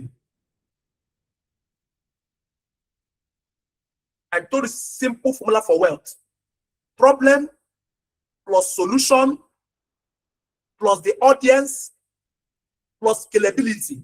These four factors must be present in anything for wealth to come. Whether Dangote, whether Bill Gates, whether Amazon, pick any of them, Jeff Bezos, pick Elon Musk, anybody knows with Facebook, Mark Zuckerberg, everybody knows wealthy. Just these four things were applied. Problems. Found the problem, found the solution, put it for a target audience, and scaled it. Most people, the business you are into is not scalable. Once that scalability cannot come into, which is the fourth factor, that wealth will not come. That means that kind of money you're looking for cannot be there. Do you understand? So some of you are doing business that are not scalable. Now, AI can now help you scale it. Or you can learn how to readapt it to make it scalable. Until scale comes into any factor, you cannot enjoy multiplication. You can only enjoy duplication, but you can't enjoy multiplication geometrically. Duplication gives you arithmetic progression. Multiplication gives you geometric progression. I don't know, maybe I'm blowing too much, but I'm just, I'm giving you the basics now. Okay? But in all this, like I said, your content provider matters. Books you read, communications. If your environment encourages excuses, your identity weakens. If your environment encourages growth, your identity expands. So choose environment that challenge you to become more. Increase the standards of what you expect from yourself. All right? Imagine spending 6 months in a community where members read books. That's what you benefit from being in Answer community. Most of you, what you paid to join Answer community, you didn't buy, you bought a product. You registered for my affiliate community Answer. I on my own, and that product you registered, the package you paid for, you as you purchased, we gave you product. I gave you product. So I owe you nothing. You do owe me nothing either, because I gave you product. I gave you a compensation plan that if you can go and affiliate, market, you will make money for yourself, and we share. You make money for the company, we share 40-60. I'm the one manufacturing. I'm the one paying staff, running inventory, running overhead, and I'm running it within 60%. See how I am efficiently managing 60% to run this whole overhead manufacturing process, logistics, and still make profitable inside 60. Then giving out 40% to you, the athletes, sharing it 20%, some 4% stockies, 3.5% here, all of them accumulated, all shared 40% goes to from revenue, not from profit. I'm not bothered because I know I can manage that 60% properly, even grow the world even on that 60%. But some of you in that 40% are still broke. You don't have to work the system. Now, on my own now, I decided that everybody who is a member of Answer Affiliate community or Women in Crypto community, the community that me and my wife, we knew how we grew this community from the scratch. That if something else, I will reproduce myself in all of you. Let it be what I'm giving to the world. Whenever I leave this world, I leave this world happy. That I left the world more than I met it. Now, for outsiders who are not members of this community, they pay me to speak to them. I charge in millions, and I will speak to them only 2 hours maximum. But for you, I come every Monday. I speak for 3 hours, training you, grooming you, teaching you, holding you by the hand.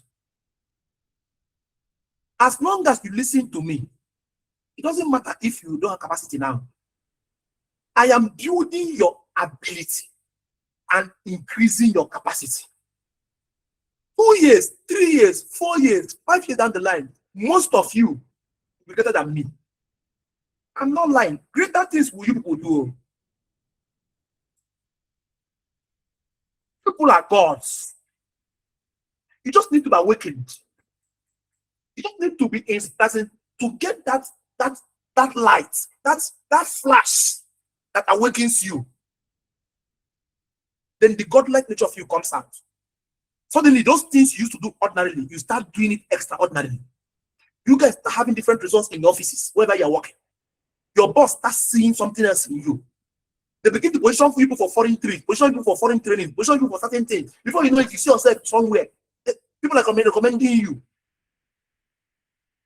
You will fall back and remember, it was my mentor, Dr. Somto. This thing he was saying there, I'm seeing it now. All you promise me is that when that time comes, still look down and help some other person. Enlighten the person. Bring the person to the light. Bring them up. We go higher by lifting others. Okay? So, like I'm asking, so I have put you all in a community where we read books. When I'm done with this lecture, I will show you books you need to go and buy and read. Even my son, years from now, when I'm no more, he will come online and watch if he follows my training, even if he gets stuck anytime in his business life, and he sits down and watches my training, it will get him on spot. As in, he will remember certain fires I put in him in his childhood and his subconscious. It will make him pick up.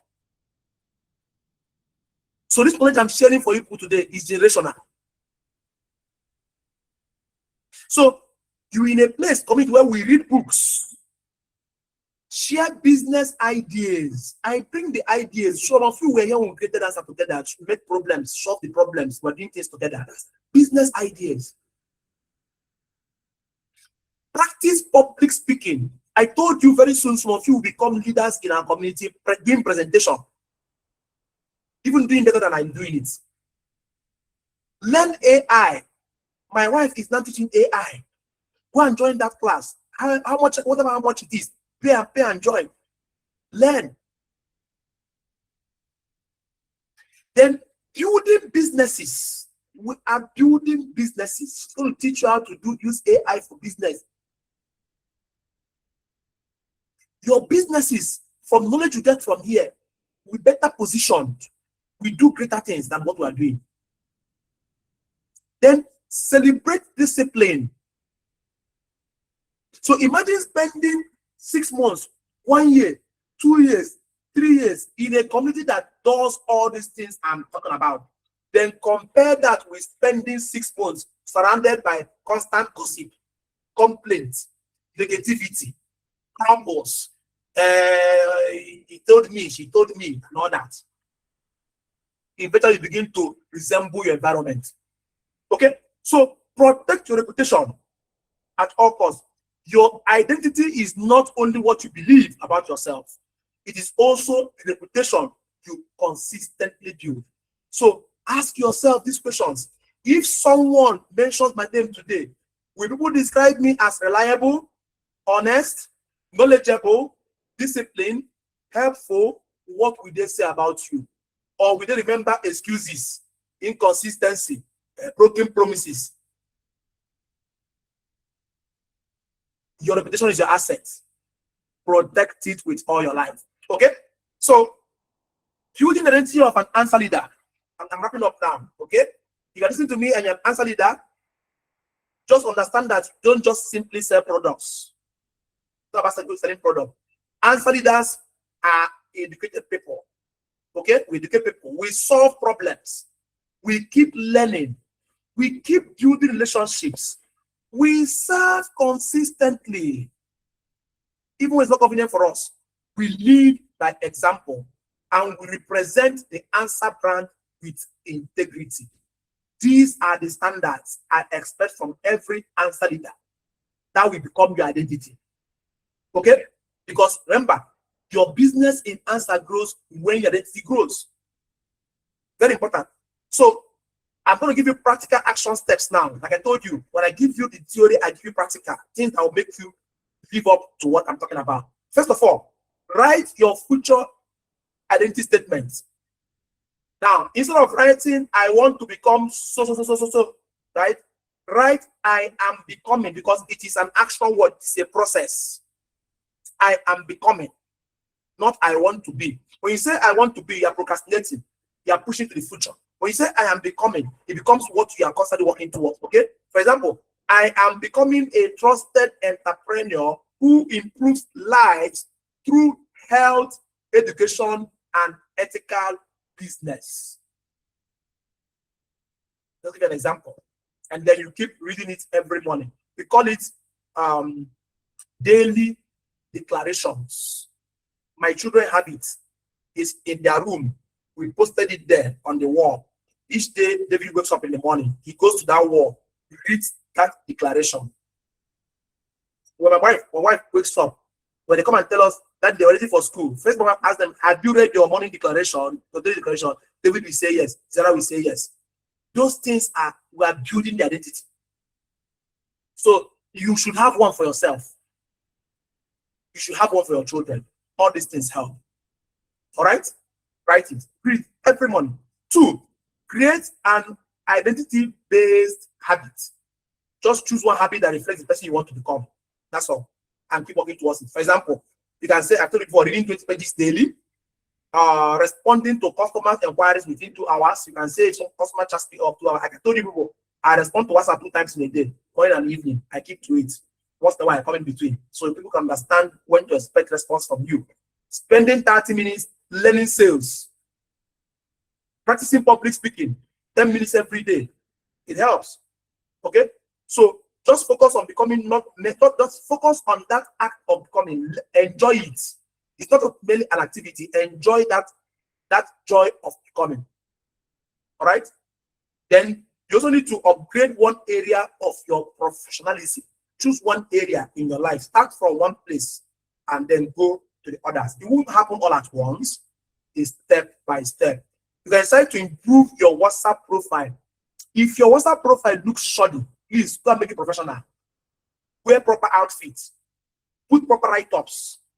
Don't let that nonsensical street life follow you online. Okay? Please. Repackage now. Organize your workspace where you are, where you work. Organize it so you become happy when you come to work. All right? Create a professional business email with a good name.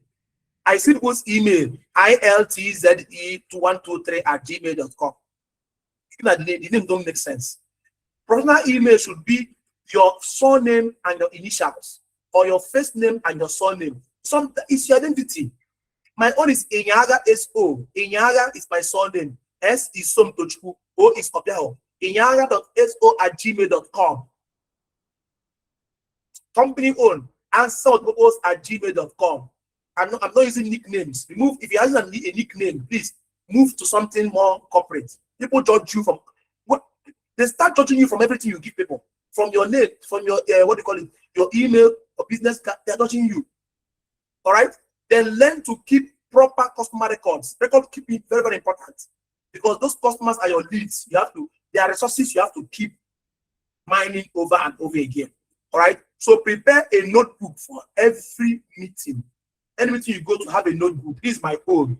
Whenever I go for any meeting, yes, I can record it with my phone, but I don't use my phone. I write. You see my pen. Let me show you my pen. Everything is there. I even have a special pen. Okay. Yeah, specialty. Treat yourself special. All right. My pen matches with my book, and I write. I go on meeting. It even shows you are serious. They're taking when people are talking. Just write it. They'll notice it. Notice that everybody that comes to meet in Nigeria come empty-handed. Just come to listen. So the very few that are writing something, they'll be like, "That one is different." Stand out from the crowd intentionally. Okay. So these small improvements communicate seriousness.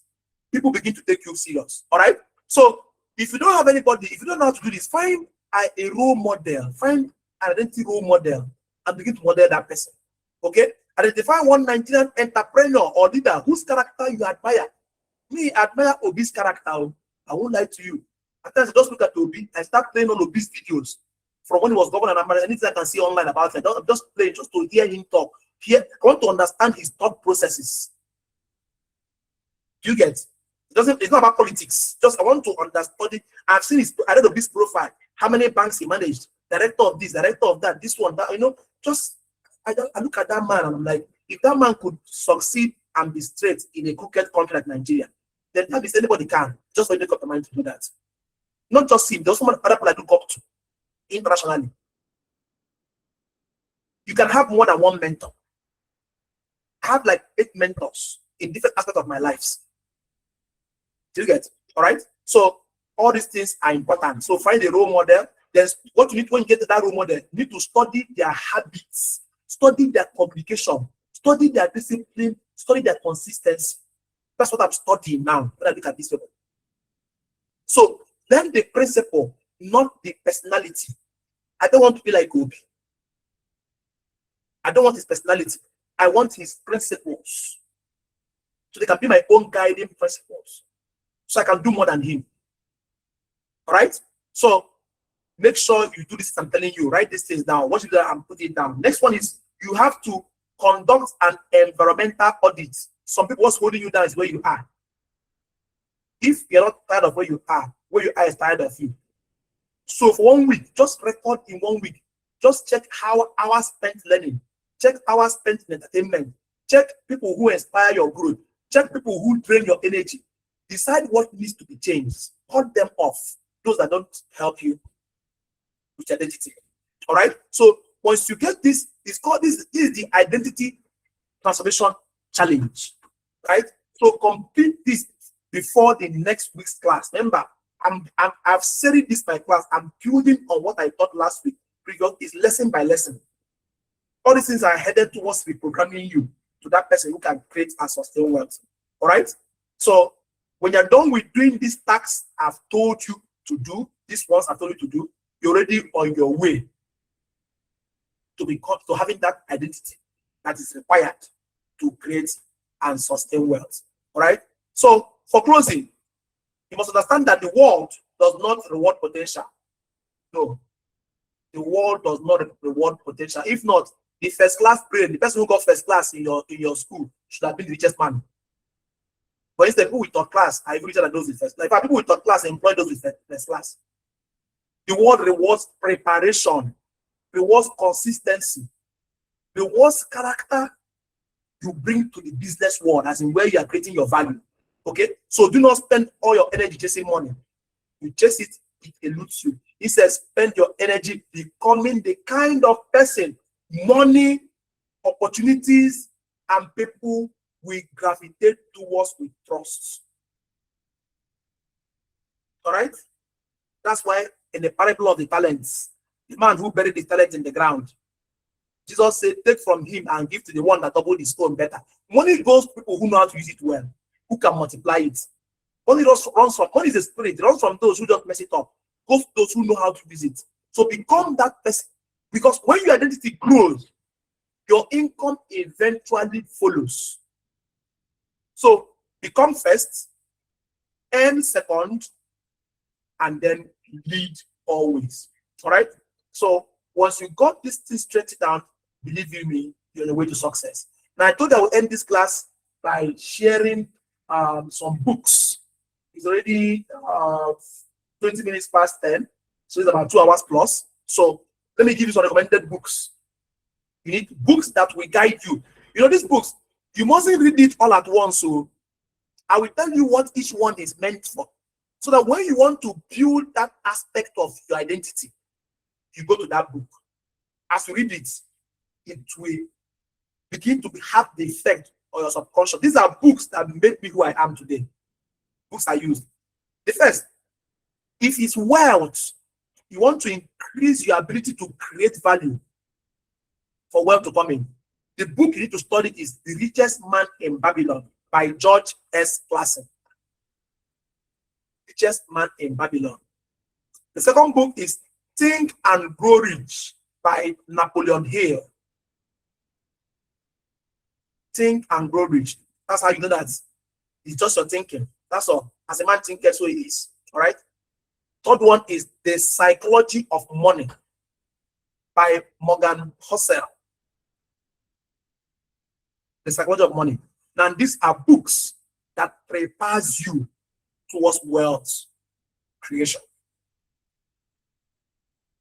Now, the second set of books, this one prepare you towards leadership. Remember, money always flows to leaders.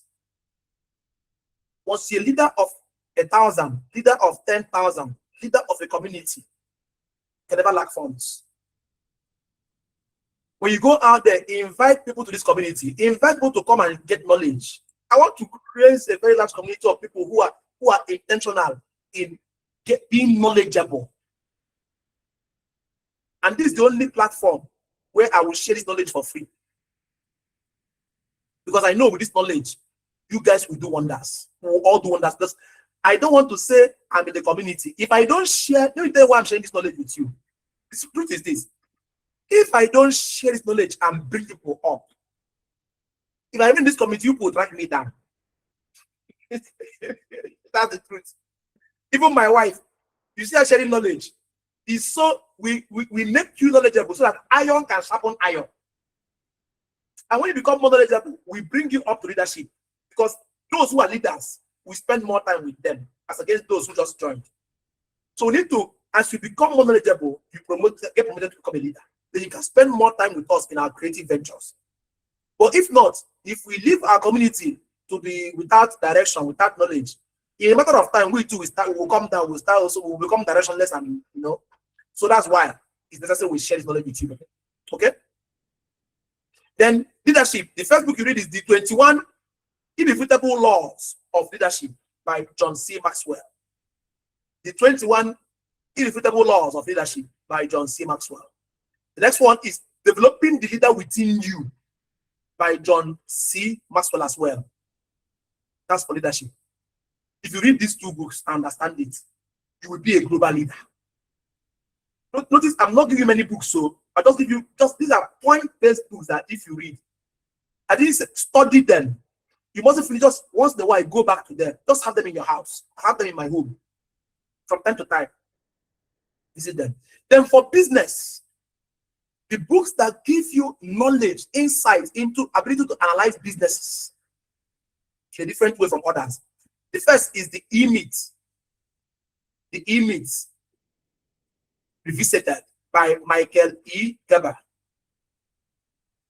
The E-Myth Revisited by Michael E. Gerber. And the second one is Built to Last by Jim Collins and Jerry I. Porras. Built to Last.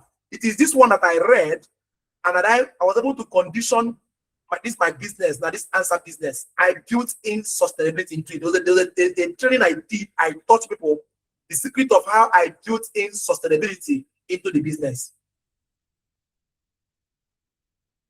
Built to Last. Go read that book. Read that book. Any business you start, from the beginning, from the blueprint, you already know where you want to end. You already know what you're doing. You already know what will happen to that business next 20, next 50, next 100 years. And you put it down in writing. That if your children pick up your jotter or your diary after you have left this world and read it, they know where the business is headed. That's how the dynasties are built. Okay? Then for influence, you want to influence people. The book that helps you become an influencer. So you can move crowds to do things. Okay? The Psychology of Persuasion by Robert B. Cialdini. For influence, the psychology of persuasion. To persuade a human being is an art, is a skill set. When you hear of negotiators, master negotiators, they pay them millions to negotiate situations because they understand persuasion properly, the science of persuasion. So they're able to influence people. Now, the second one is How to Win Friends and Influence People by Dale Carnegie. Read these two books, study them, internalize them. There's nobody on earth you won't influence. Whether you're a man of God, a businessman, a politician, doesn't matter.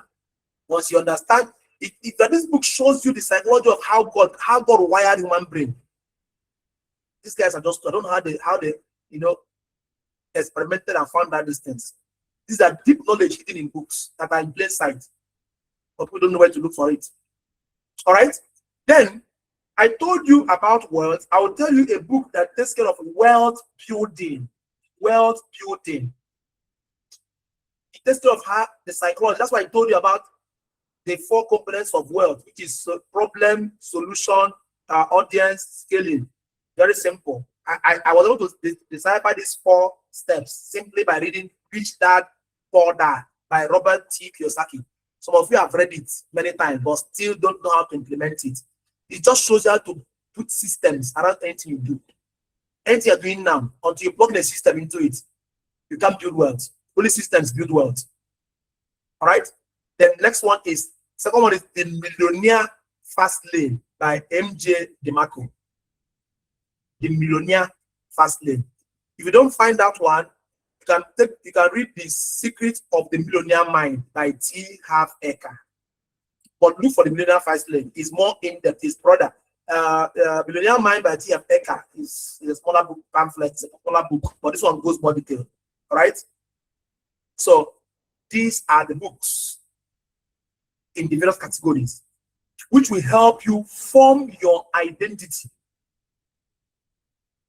which is the reason for today's lecture. So I will stop at this point, allow you to go and rest. I've talked so much. Okay? I believe that I've put enough in you that should guide you along the line. There's going to be a recorded version of it. It's recorded already. So my tech team will make it available for those who miss the class, and also for you to replay. You will do it on YouTube. Okay? So people should go and subscribe on our YouTube channel, Answer Multipurpose YouTube channel. Go and subscribe there. So that whenever I do videos, and put up. Even if you miss a class, you just simply go there and Florence says, you are welcome. Thank you. You are welcome. And update yourself. Okay.